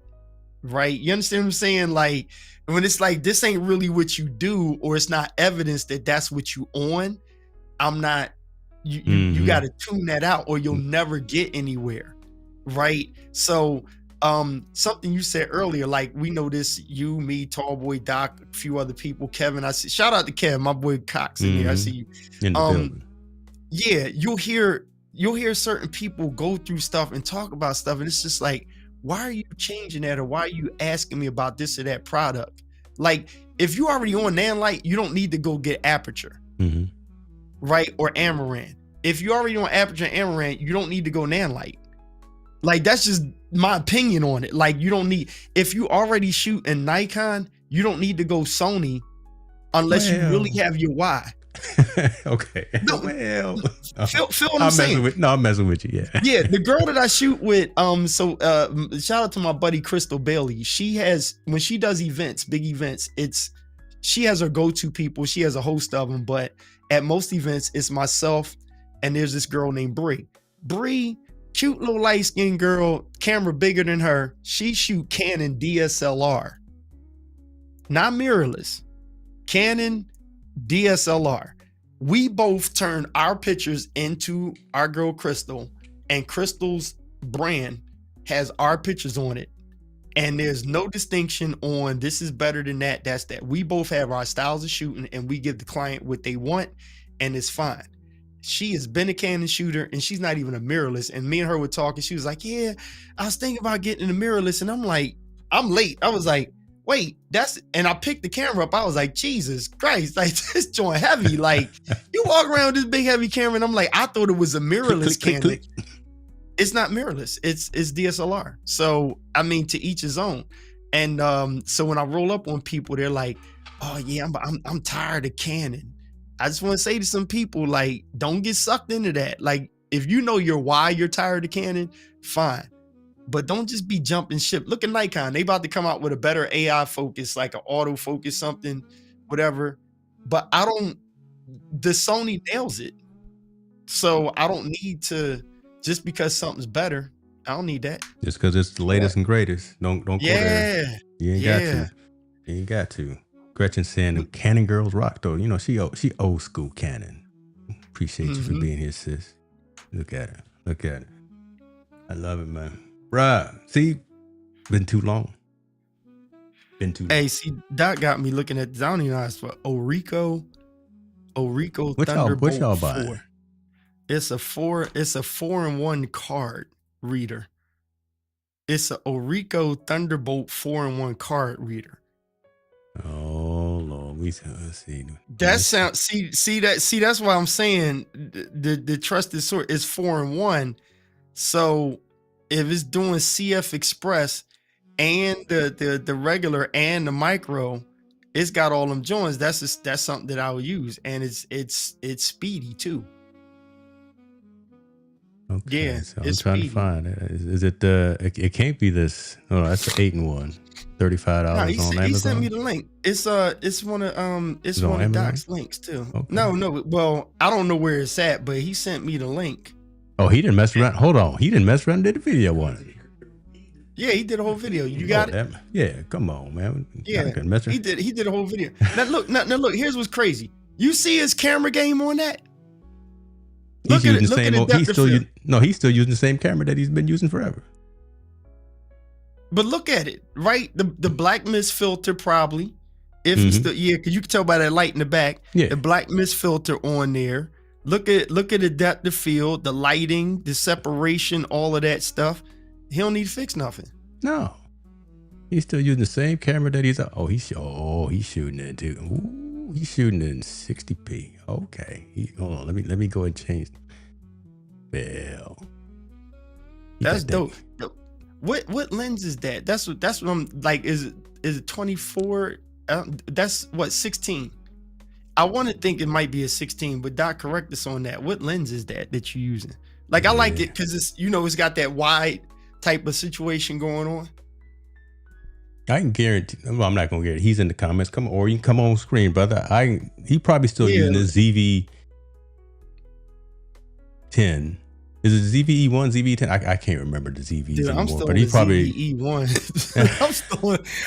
Look. Somebody came to my crib. They was like, "Dang, you got 7 cameras. Like, which one is that?" And I told them, I was like, "Man, I got my 51 broke finally. I got 151 over there.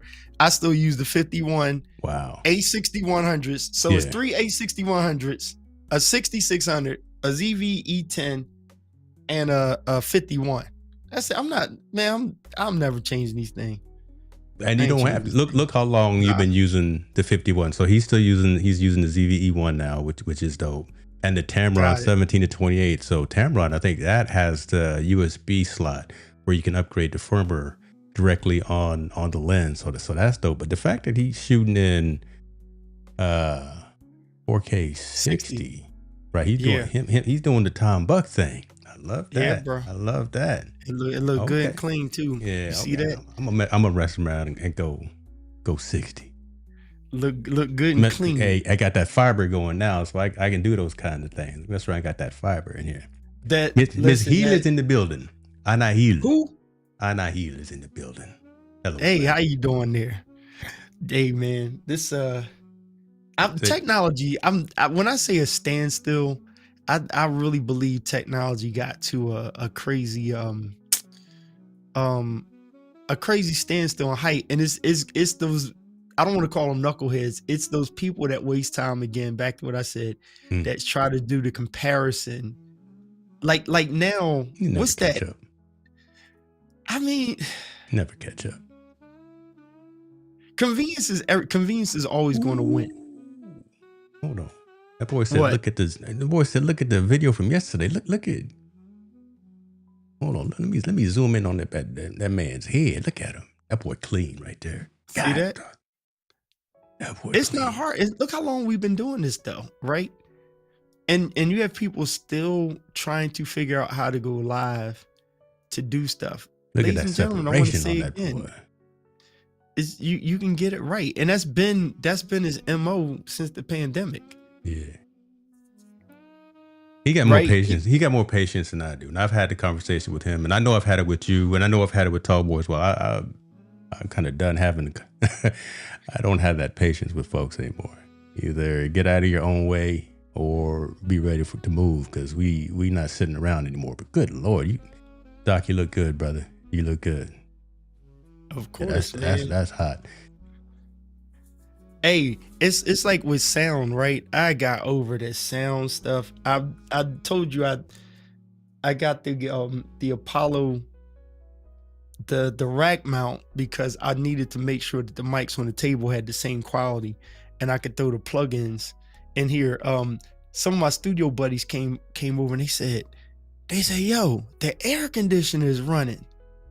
And it ain't how you it don't get in the mic. And I was like, it's a plugin, bro. It's like, and I let them hear it, right? So when you put the headphones on, if the air is running, you'll hear the air go woo, right? And as soon as I cut the mic on, you hear it go woo. And like right now, I could be talking, the air could be running. It could be running loud. It's not super loud. It's just that you know you can hear it if you don't have the headphones on. You can hear it running, but it doesn't bleed. And I'm like, back in the day, you had to treat the room and build space, double walls, and all of that stuff. I'm like, ain't nobody got time to do that now. Right? Not at all, bro. Not at all. I just set my expensive mic back up over there just because I wanted for the optics of a camera shooting a client in here. I'm like, man, I ain't changing these mics for what? I'm getting too old for that, man. I'm getting way too old. Not gonna do it. Not gonna do it. The only thing I'm gonna do is I'm gonna give into this peer pressure that you told me, and I like the fact of, again, there is a why, right, for going with the Amaran Verges, because I do want to eliminate some of that physical space in the studio. So I will do that. And that's a good why. I'm telling you, if I was running through Ecamm, I'll switch the camera now. But I'm gonna tell you, it is a good why. I forgot the guy. He's YCM somebody. He's a big YouTuber. Brown skin brother with the afro. He does like a lot of cinematic films and rap videos and stuff. And he's on Instagram too. He's real dope. But when I seen his advertisement, I was just like, and he gave it up. He was just like, here's my desk. And he was just like, trust me. And he showed the comparison and all. I was like, I need that, because now I can take the big domes. And the gig I got on Wednesday, my domes that I had in here, I'm taking them 200s out the room, set them up on the stand. I got to do a little, interview thing at a church or something. Yeah. Put them things up. I'm done. Like I'm cool. I'm gonna reach out to, and Doc, no, I'm gonna reach out to Ben Moore from Amaran, like I said, and see if I can, because I hollered at him at, I think it was NAB or one of those conferences, and we got connected. So I'm gonna holler at him. So Doc is asking about my second brain.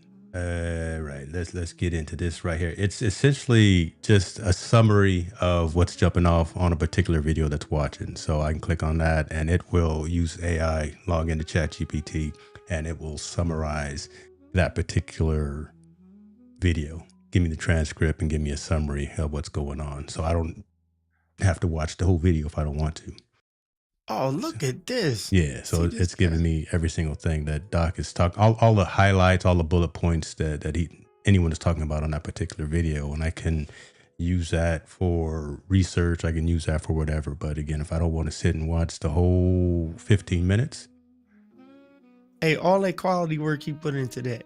I know. Lighting and everything. You going Chat GPT it. You going AI tool. You going AI tool a Doc video. Seriously, bro. I'm gonna do the Google and you going find summarize. He got the Ecamm T-shirt on, the purple color signature mic with the light blooming in the background.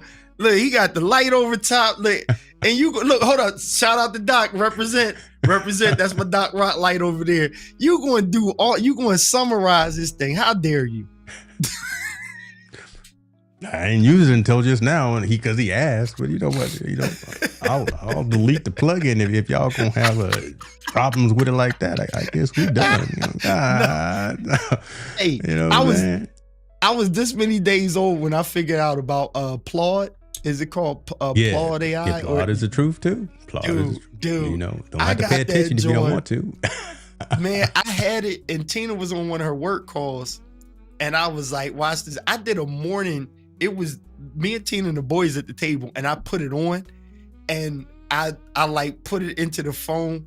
That thing is so daggone perfect. I mean, it went into how my son transitioned into talking about this car and why the AMG is different than the M5 something or whatever. And I was reading this stuff like, And it was like, yeah, and then Isaiah added to the conversation. I'm like, dang, this Was somebody thing. else in the room? Who was in the room? I was like, this thing good. Oh man, the summaries on those things. Like 12 was Bro. saying, what a world. What a world. What's up with you? Appreciate you being here as well.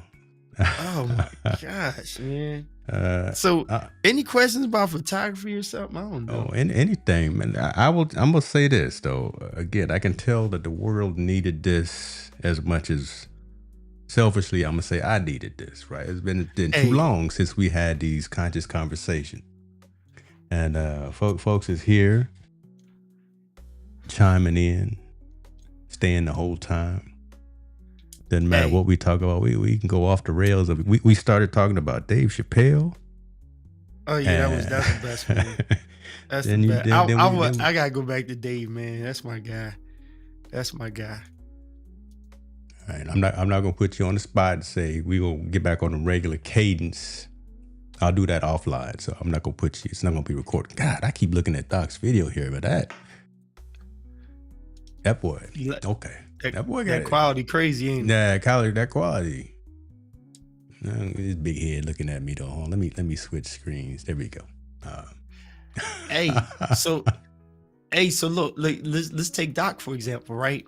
He's got all the boxes checked. It's if he himself want to say, you know what, I just want to have 100,000 followers and I want to be the biggest influencer or something, he can actually do it.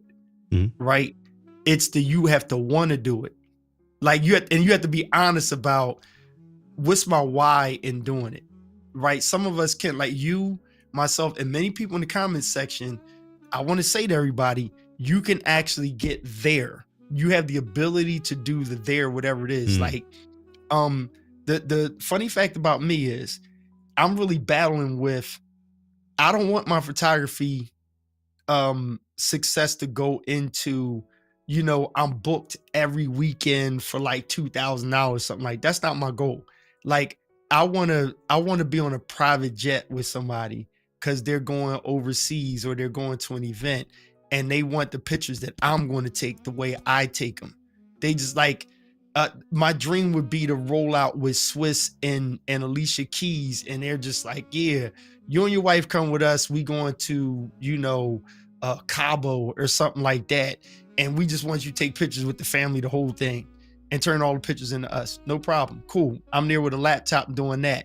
I don't want to be just that, event photographer, whatever, or go in the studio doing headshots and models all the time. I can do that, but that's not what I really want to do. But if that's what I really want to do, I could do that. Like, and I could be damn good at it. It's the same thing if Doc really just said, I just want to be an influencer for Sony, he probably kill it, right? Like he has the ability. So I think what I would say to most people is be honest about what you want to do, and then you can get the feedback if you're off on it. Right. And then you have to really listen to the people that I believe if they really wanted to do it, they could do it. It's like me. I can sit here and cut rap records all day. I'm just not that deep in the rap. And some people get mad with me because they like, why don't you do it? I'm like, because that's just not a bag that I'm trying to chase. Like everybody want money, of course, but I just don't want to do that. I just don't want to. But there are things that most of us are out here. We have everything we need to get where we're trying to get to. You have to be honest on, is that where I want to go? And if where you want to go, are you equipped to get there? That's the main thing. I think that translates to everything outside as well. So not just being a digital creative or an entrepreneur. And I think that translates to life as well. And the reason I bring that up is because, I want to be cognizant of what my man, Mr. Cox, said, right? It's been a rough patch, he says, for him lately. So stay locked in on what you're doing. Reach out to your folks around you. This is us talking to everyone as well. Check in on folks. Because that matters. Those are the things that are important. And if you deviate from that. So again, I don't want to over talk what you talk, but I wanted to bring it back to context of what we got here from this is what we do, bro. This is what we do. We got to bring the community in as well. But Stay locked in on what's important, what's relevant, and don't let anybody tell you otherwise. I mean, think of master classes. A couple people, they got mad with me because they were like, "Oh, you should do a master class on this, a master class on that," and I'm like, "You have to stay engaged to that." And I said, to me, the master class hustle was this: the people that are master classing, what they're not honest about is the bag, right? They're not always honest, and I'm not saying they're bad for that. I'm just saying the red pill, blue pill thing is, it's about the bag, or for some people, it's this I've arrived self-entitlement. So I'm not going to throw names in there, but when you have a masterclass on a stream deck, like pause for a second, real quick, right? That's an ever evolving, changing thing. So the masterclass thing is kind of like, I'm the expert in showing you how to use it. But the problem is the master has to keep learning. And when they're learning, they're only throwing in the class the old stuff, because you can't throw the now stuff in the class. But when you have relational equity, you have a relationship with me. So when you next to me, you getting what I just found out today, and you're not paying for it. And I don't need to make the bag off of giving you the information. It's not for everybody. And I'm not saying masterclass are bad. I'm like, they're fine. But with most people, when people have to sit in masterclass with stuff, they're not the creative they think they are. They think they're better because they went to the master class, but then somebody else parallel to you, they ain't been in not one master class because they're dropping master knowledge without going to the class. Because they actually out there doing it. You see what I'm saying? It's like when Jesus showed up on the scene around all the masters, they were like stuck because he already knew what they were trying to master. And they were mad with him because he is the master, right? He was the master, and they're trying to master what he already is the master on. And so they're ticked off. And that made the people look at them funny because they like, well, he know more than y'all. Right? And if I have a relationship with him, I end up knowing what y'all already know, or y'all think y'all experts in. So when you get to these, I'm gonna do a master class on how to put your camera in focus. Well, there's a guy, if you had a relationship with him, he actually has nothing better to do with his time than to show you how to put that camera into focus without paying that bag for limited information. And that's why you put tiers in master classes. You say, but if you pay this price, then we'll show you how to do it in shutter priority as well. And if you pay this level, we'll show you how to get in a manual. And it's just like, I don't know. I can't facilitate too many because I need to stay creative. And the thing is, you'll catch it off of the relational equity, and I'm getting paid for my master-like knowledge. And if you just watch me, you'll see it and you can get it. Right? That's a weird thing. There's a bag for masterclass, but I'm just giving a hint for free is if you have to sit in the chair for a ton of masterclasses, you're not really getting ahead. Right? Because you're paying for something that needs to keep you paying to get to the next thing. So you become a servant to the level of training of the master classes rather than to have faith in the relational equity, right? To be ahead of all the people in the seats. That's a Keith Pelzer thing. Boy, let that marinate right there. My plaques on the wall ain't come from not one master class. You know what the master classes was? I was in the room with Jimmy Jam and Terry Lewis. I taught the Quincy Jones. That was a master class. You understand what I'm saying? Because I was doing what I was doing, and they heard what I was doing. And Babyface came to our studio. Puffy came to Puffy came to our studio. And was like, what y'all using in here? I came with him. I ain't go to no parties. I'm gonna find some video. Oh my God. I can't with you. We was going down the path, boy, and then next thing. Oh boy. Yo, Dave Chappelle went on the Diddy joint too, man. I can't with this dude, man. Oh, my Lord. Woo! I can't say what he said in that room either. I'm sorry. We can't say that on this.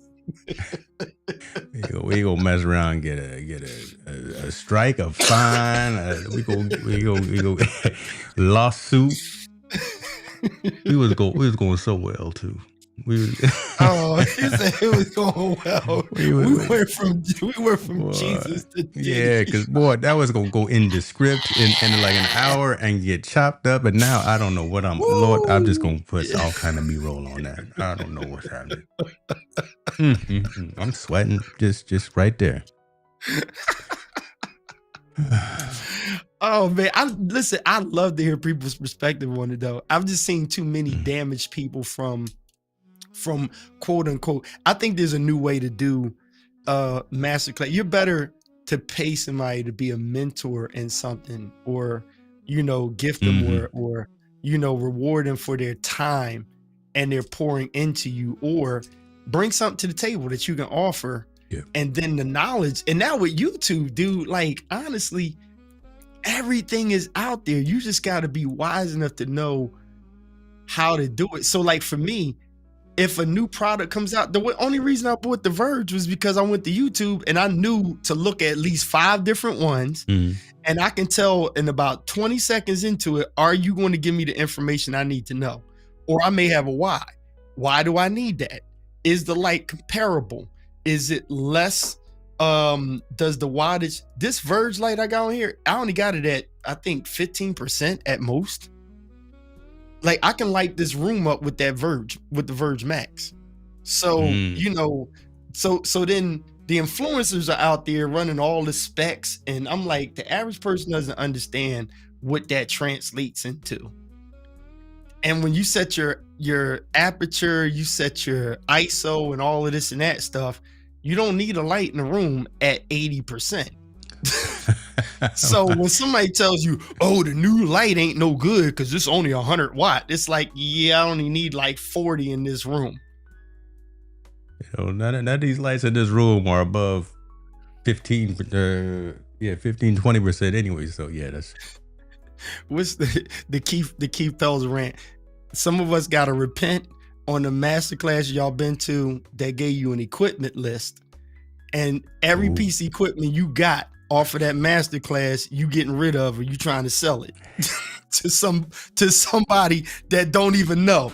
You ought to be ashamed of yourself. You ought to be ashamed of yourself. You like, oh, I got a brand new, what's the thing? I just got rid of my other one. I got a brand new Rodecaster Pro, barely touched. You got it from a masterclass, and now you trying to get a little sucker to buy it off you. You try to because you're about to get a better one. And if you was real, you would be like, you know what? I'm getting the newest one because it's better than the one I'm selling you. But all you need is, and then they sitting there stuck like, well, I don't have this or that function. It's like, yeah, because you got the secondhand joint from somebody, and you ain't never used it. See, I sold my Rodecaster to somebody that don't need the newer one. And it served the purpose on what they do. I sold it to a guy that does audio, right? He does audio for people. And I was like, you know what? Grab this. You can put it on, you can put the 4 tracks on there, whatever, blah, blah, blah, blah, blah. Throw it on this card, slap it in. You can use that on your timeline. And you got the mix from your board right into the Rodecaster Pro. You can add a separate channel in there for the DJ, blah, blah, blah, blah, blah, X, Y, and Z. And then you got triggers on there. And it was like, all right, cool. Sold it to him. Happy. Done. Next person, they like, oh, I'm trying to do a podcast. What I need. I'm like, here's what you need to buy. And then I only sell my old stuff based on tell me your why. Because I don't want to hustle you. I don't want to hustle you. So tell me your why. Yeah. Tell me your why. Or I can be honest, like, look, I'm trying to upgrade to the newest joint, but this will work for you. I would be honest. I would be lying to people, man. You're never gonna use the call me function on this RCP, but we're gonna sell it to you anyway. What's it for? Then don't worry about it. 10 years down the road, when you have someone call it into your show, you're gonna want it. But today, when I sold my A5100 to somebody, like I sold 3 A5100s because I bought a ton of them in the pandemic. And, a lady was like, yo, I got to go live. Tina, for her everyday job, Tina's job, she works from home online. They like, oh my gosh, look at your camera, oh my God, Tina's got the best camera. Everybody on Zoom like, oh, Tina's light and everything. You know what she got? She got my lantern, the lantern Amaran 100 up in her room with the, with the soft box. Got a couple little hue lights behind her, the ones don't flicker. Then she got the A50-100, right? With a kit lens on it. With a position the lens, right way, bro. though. Position in the right place. When I say that camera clean, everybody like, oh, we got to turn our cameras off. Look at Tina's camera. I mean, it got the nice little separation at her desk and stuff. She in her glory. Then I got her the what's his name? What's the MV7? Yeah. I got her MV7 plugged in USB. Got her mic'd up. USB. And they like, oh, your quality is great. Oh my gosh, your mic is so clean. My wife was like, they love my microphone and lighting and the camera and all. I got her the cheapest daggone setup, and she looked better than everybody on the joint. She showed up the right way. Way. Ladies and gentlemen, you don't have to do it all. You don't have to do it all. Yeah, you ain't got to do it. Don't empty your pockets trying to do it all. Just don't do that. He go dipping in that drink again. We gonna tell you what we gonna do. We gonna bring this plane in. Bring it in. You go to Ohio. I'm driving back over there. Well, I'm going somewhere. You know, I live 35,000 feet up. Shout out to KLM. Good Lord, that's my new airline of choice. But okay, I'm not gonna squirrel a moment. KLM. Yeah, when you flying. How was your flight back from Africa? Long. It's the best way to put it. Long. All right. We spent 36 hours in the air, bruh. Coming back. I ain't gonna front. That was crazy for me. I was like, I woke up and I was like, I was still on the plane. I got 9 hours of sleep. Right. I mean, I've flown a lot too. I mean, like I've flown from Japan back to the States, and I know Doc knows this too. And spend a lot of time in the plane. Can't do economy. Don't do that. Mm-mm. You gotta go ahead and upgrade. You gotta do the Beyonce. Yeah. You gotta let me upgrade you. Yeah. you gotta have a pillow and a blanket, and you gotta have a little something. You don't have to be in business class. Just don't be in the air in the Cadillac, bruh. You missed that.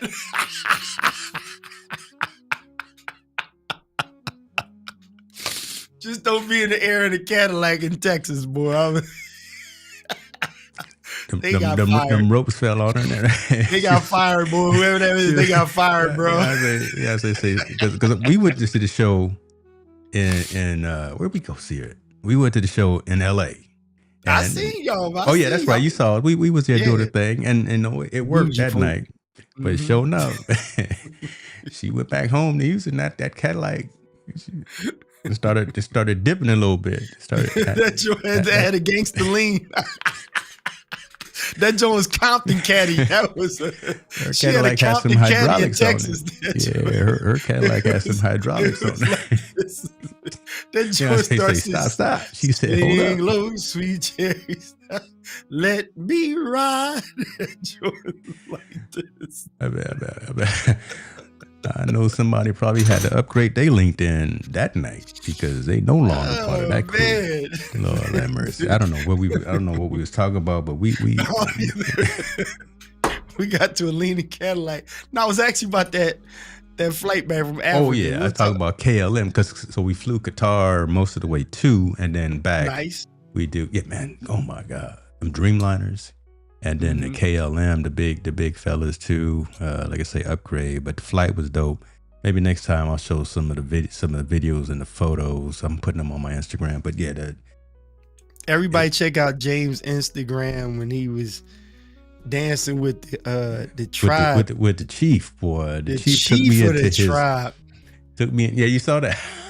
And Jordan represented the Hicks family though. She got out there. I mean, the chief was he was giving it to you like boom. And she hated every moment of that because there was all the attention was on her. She He was she getting hated that.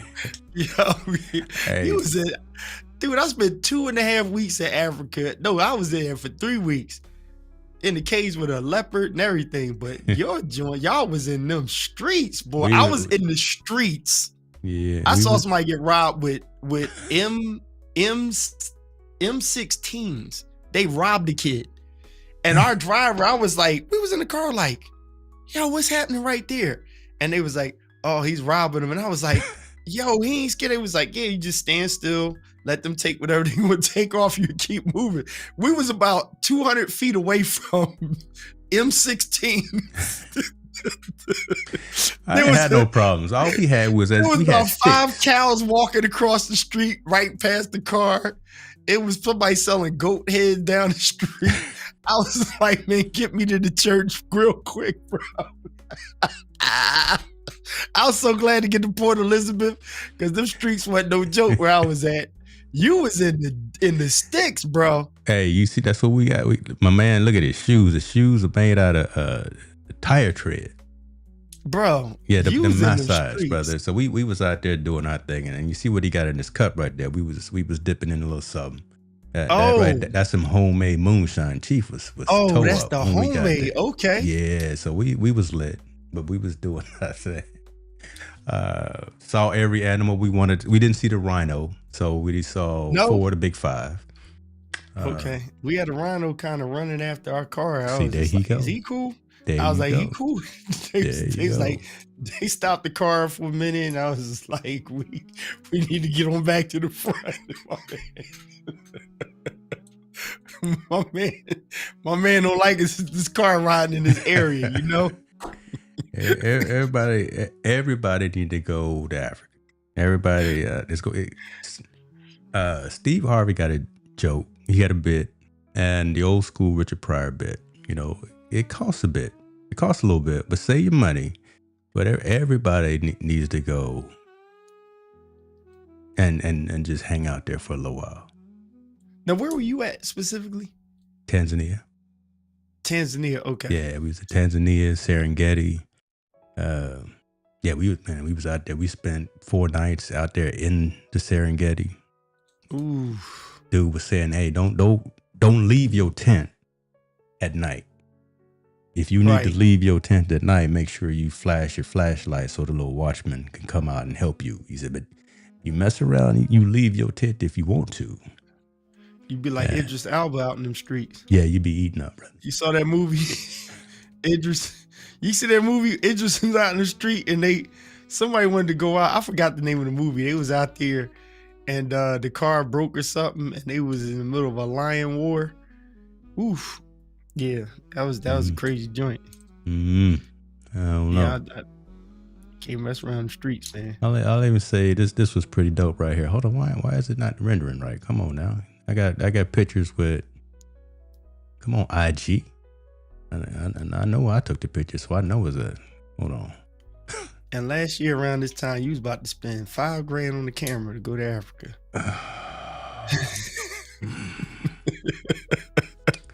Oh, my bad. We was in B&H, and I was ready to spend that money too. So You was ready to spend that money. I remember last we year was around we this was time, in B&H. I was you with ready this to guy right spend that here. money. Had You was ready to to spend that money, had and you I didn't need it. Yeah. See, this didn't- picture don't say it wasn't a A2, camera shot with a Canon Dude. lens and all that stuff. It tells the story. Dude, that's a picture of me and Jane Goodall taken from an iPhone. If I had messed Nice. around and got the big old whatever that I was gonna get, would have missed that moment. Bro, you in Africa. You just get the shot. Get the picture. That's all that's Yeah. needed. That's all that's needed. Hey, I wish I had metas when I went to Africa back then. I wish they had them out. We gotta do it again. We gotta do it again. We gotta do it I'ma again. do it. Zanzibar is on the schedule for 2027. Mr. Riley, okay. Yeah, see, definitely gonna need to Where you going? Mr. Riley got that LA money. So Oh yeah, he got that. You He know. hanging out with Dr. Dre and Ice yeah, Cube. you know, and he all got that. LA money, so Yeah, he can you do know. those things. You got that. Hey, y'all tell your boy Cam Newton to keep his mouth off of Jalen Hurts, all right? Tell y'all boy Cam Newton to keep quiet. Nobody want to hear his mouth no more. Jalen hanging out with Michael Jordan. You know what I mean? Mm-hmm. He ain't responding to these knuckleheads. No. He ain't responding. KP, let's do it, man. All right, brother. We gonna bring this back. I'm gonna give you a hard time when we go offline because I can tell people wanted this. I know I wanted this. Like I say, selfishly, but it's all dope that we brought this back. He put his mouth in there. I see people. We're not even gonna go into that. We're gonna say that for next time. But everyone knows where to get you, brother. They know where to get me as well. You feeling good, brother? Yeah. How we looking this year though? Who's your team? Who's your football team? I'm always Steelers, right? You still Steelers? I'm still Steelers. I'm not gonna be fair weather fan, even though I had a whole bunch of terrible towels and I burned most of them. I still got one, so all right. I'm not gonna burn this time. See, look, I'm ride or die Eagles, period. But who? Forget the Eagles for a second. Who looking real good out there? Would y'all say? It's too early, man. I don't know. I'm watching Quarterback on Netflix right now, and I'm feeling. So I don't know if Tall Boy's still here, but I'm feeling the Kirk Cousins story, the Jared Goff story. I'm feeling those for sure. But Jalen's gonna do his thing for sure. That's why I said take them off for a second, because if you take the Eagles out for a second, right? Like I said, I'm an Eagles fan. I'm glad we won the Super Bowl, but let's pull the Eagles out of the conversation. I'm looking at the Bills because they got to be real frustrated.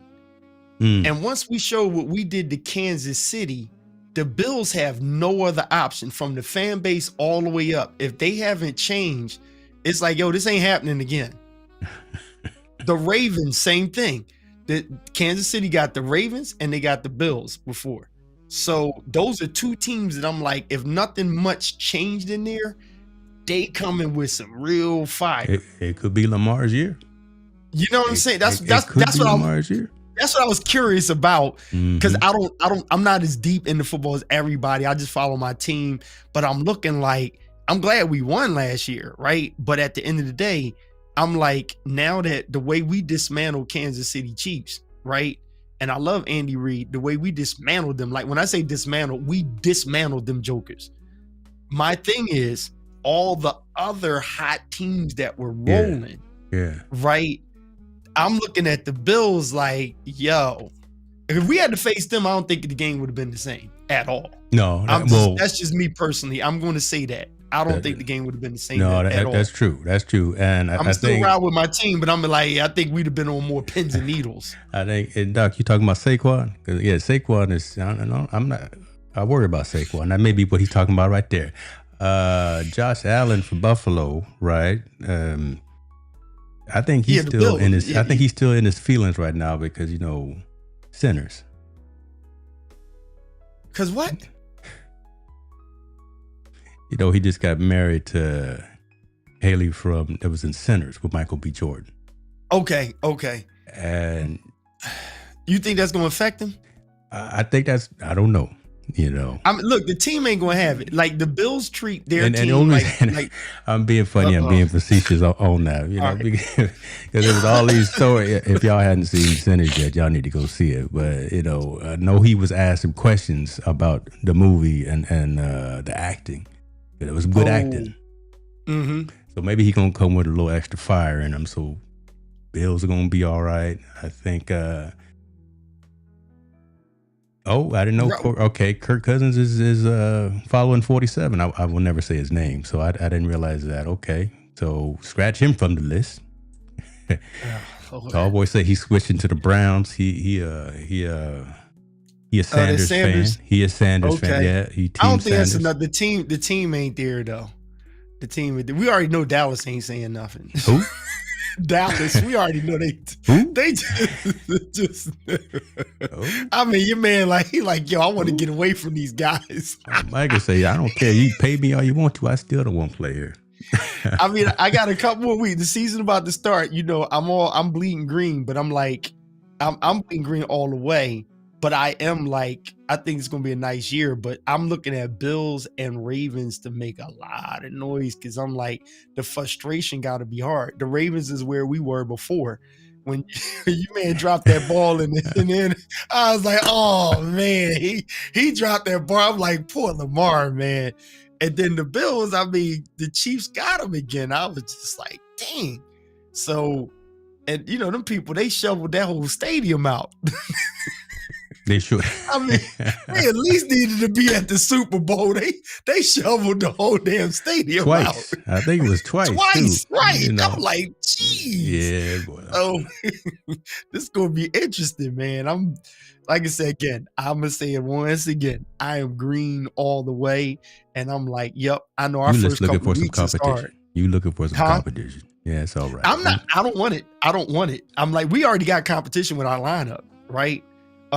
Dallas. I don't care how bad we talk about Dallas. They, you know, the cool thing I love about Hurts, they not going to take what the fans are saying as far as like the fans are like, oh, boo, Dallas ain't going to do nothing. We going to run all over you. The Eagles don't think like that. Mhm. That's how we got the Super Bowl last year because they weren't thinking like, oh, you should just fly over that team. They suck. It's like, no, that's when you get your hands with them. You understand what I'm saying? Mhm. So that first game, Dallas will just put all the energy into them. Jokers will come in and win that one game against us and lose everything else and talk about it forever. The Eagles can't afford for that to happen. So the Eagles themselves are going to be like, we're going to play them like any other team and give it all we got. That's good. But then we got Kansas City. We got a lot of different people. I forgot the schedule, but we got the heavy people on the front end. But I'm interested to see, for anybody that's a Bills fan, good luck for y'all, man. Because I think Allen got to be he done got upset twice. Oh yeah, he got a little, you know, he got a little tension now. So he that's 3 he years been of too close. tension, though, He's ain't been it? too close every year. So something's got to pop For him. 3 years, right? Yeah, something gonna have to pop for them. They got the squad, they got the depth, and obviously they got him. So Yeah. you know, they got the new Superman. He can get out there and do something. I saw Doc mention the Raiders. We'll give them an honorable mention. Pete Carroll out there doing his thing. So we'll see how. Where's Russell at, man? He still with y'all? I mean, just go ahead and dance with your wife or something. I mean, like, Yeah, we officially done. I never been a Russell Wilson fan. I don't even know where is go dance with your wife. Sierra making more money than. I'm like, man, this He in New York. got He in New York right now. He in New York now. I mean, Yeah, that's he my with guy. he but with them still. Giants. Oh my You god! told Russell just go make a music video with your wife. This is gonna Russell, go ahead and sit down real quick. But somebody like Cam Newton back in so he could prove his point over Oh my Jalen God, I Hurts. would love to see Cam back out. He still, Cam ain't lost a lick. He ain't lost a step. Oh boy. That's it. Whew. KP, appreciate you, man. Love you, man. All This right, is what we man. do. Love you too, man. Folks, I hear some dinner, but just put dinner in the oven. So okay, it might be time to eat. There you go. I don't know. There you go. Is my boy on the grill, man? No. Mama's ain't on the in the kitchen cooking. I don't know. Okay. The boy probably at the gym. You know, he training for his marathon. He bench pressing a car or something like that. He getting close. Yeah. He bigger than training you, for man. his You gotta be Iron careful. Man. So you know. Yeah, you better be careful, man, when you talk to him. You know, he kind of big. You know what I'm saying? Hey, he turning 21 next week, and taking him and most of his partners. We going to Vegas. Okay. Lord, pray for me, y'all. You going a little outside of the city? Y'all pray for me, man. We not staying on the strip. We staying close to the strip. But I'm gonna take him there. My brain Jimmy hurt be just like, where's your thinking about dad it. at? He on the couch, knocked out. What Knocked y'all out, do boy. though? Knocked out. Boy. I'm trying to get him lit with some scotch. I'm gonna be knocked out myself, boy. No, we going. I told him we gonna go to Smith and Walensky. That's my spot. Okay. Yeah, we gonna get the big old tomahawk, the 44-ounce tomahawk comes to the table flaming. Yeah, we gonna get that. We finna eat. Okay. Yeah, we finna eat. So y'all keep me in your thoughts. I'm not worried about him. Y'all keep me in your thoughts. Hey, make sure you hit Doc. No, not Doc. What's Rob? Hit DJ Rob up, man. While you in Vegas? He in Vegas. You ain't know that? I don't know. No, dude. I went to a mansion with that brother, man. That right? I was out in them. Yeah, I was up in the hills in the mansion, and okay. He be rocking the clubs. Find out wherever he DJing. Y'all go in there and party. I'll find out. Okay. DJ Rob, Ecamm. Yeah. DJ Rob, hit him. I apologize to the Ecamm fam. I done fell off a little bit. You know, I haven't kept up with the communication. And no, Doc, it's he doing a Ironman here in Northern Cal, Sacramento. So I gotta keep up with him. Okay, he in them hills. Okay, that's what I say, in them hills. Yeah, when them Diddy parties. Was Jake's there?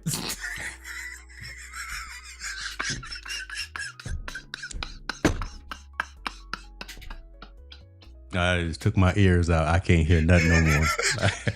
Oh my God. Get ready. Get ready.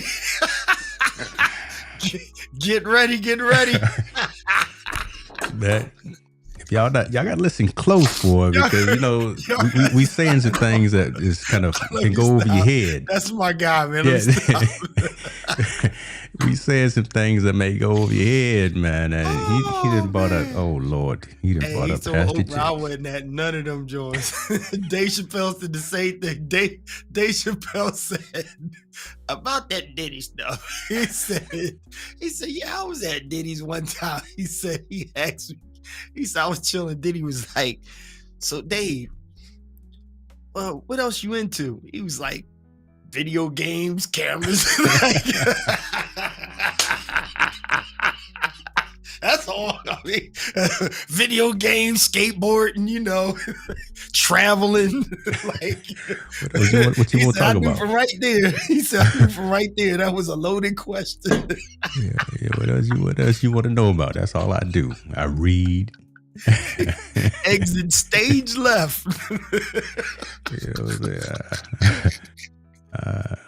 My God. Oh, he said, look, Dave said, when I went to Diddy's, he said the floor wasn't slippery.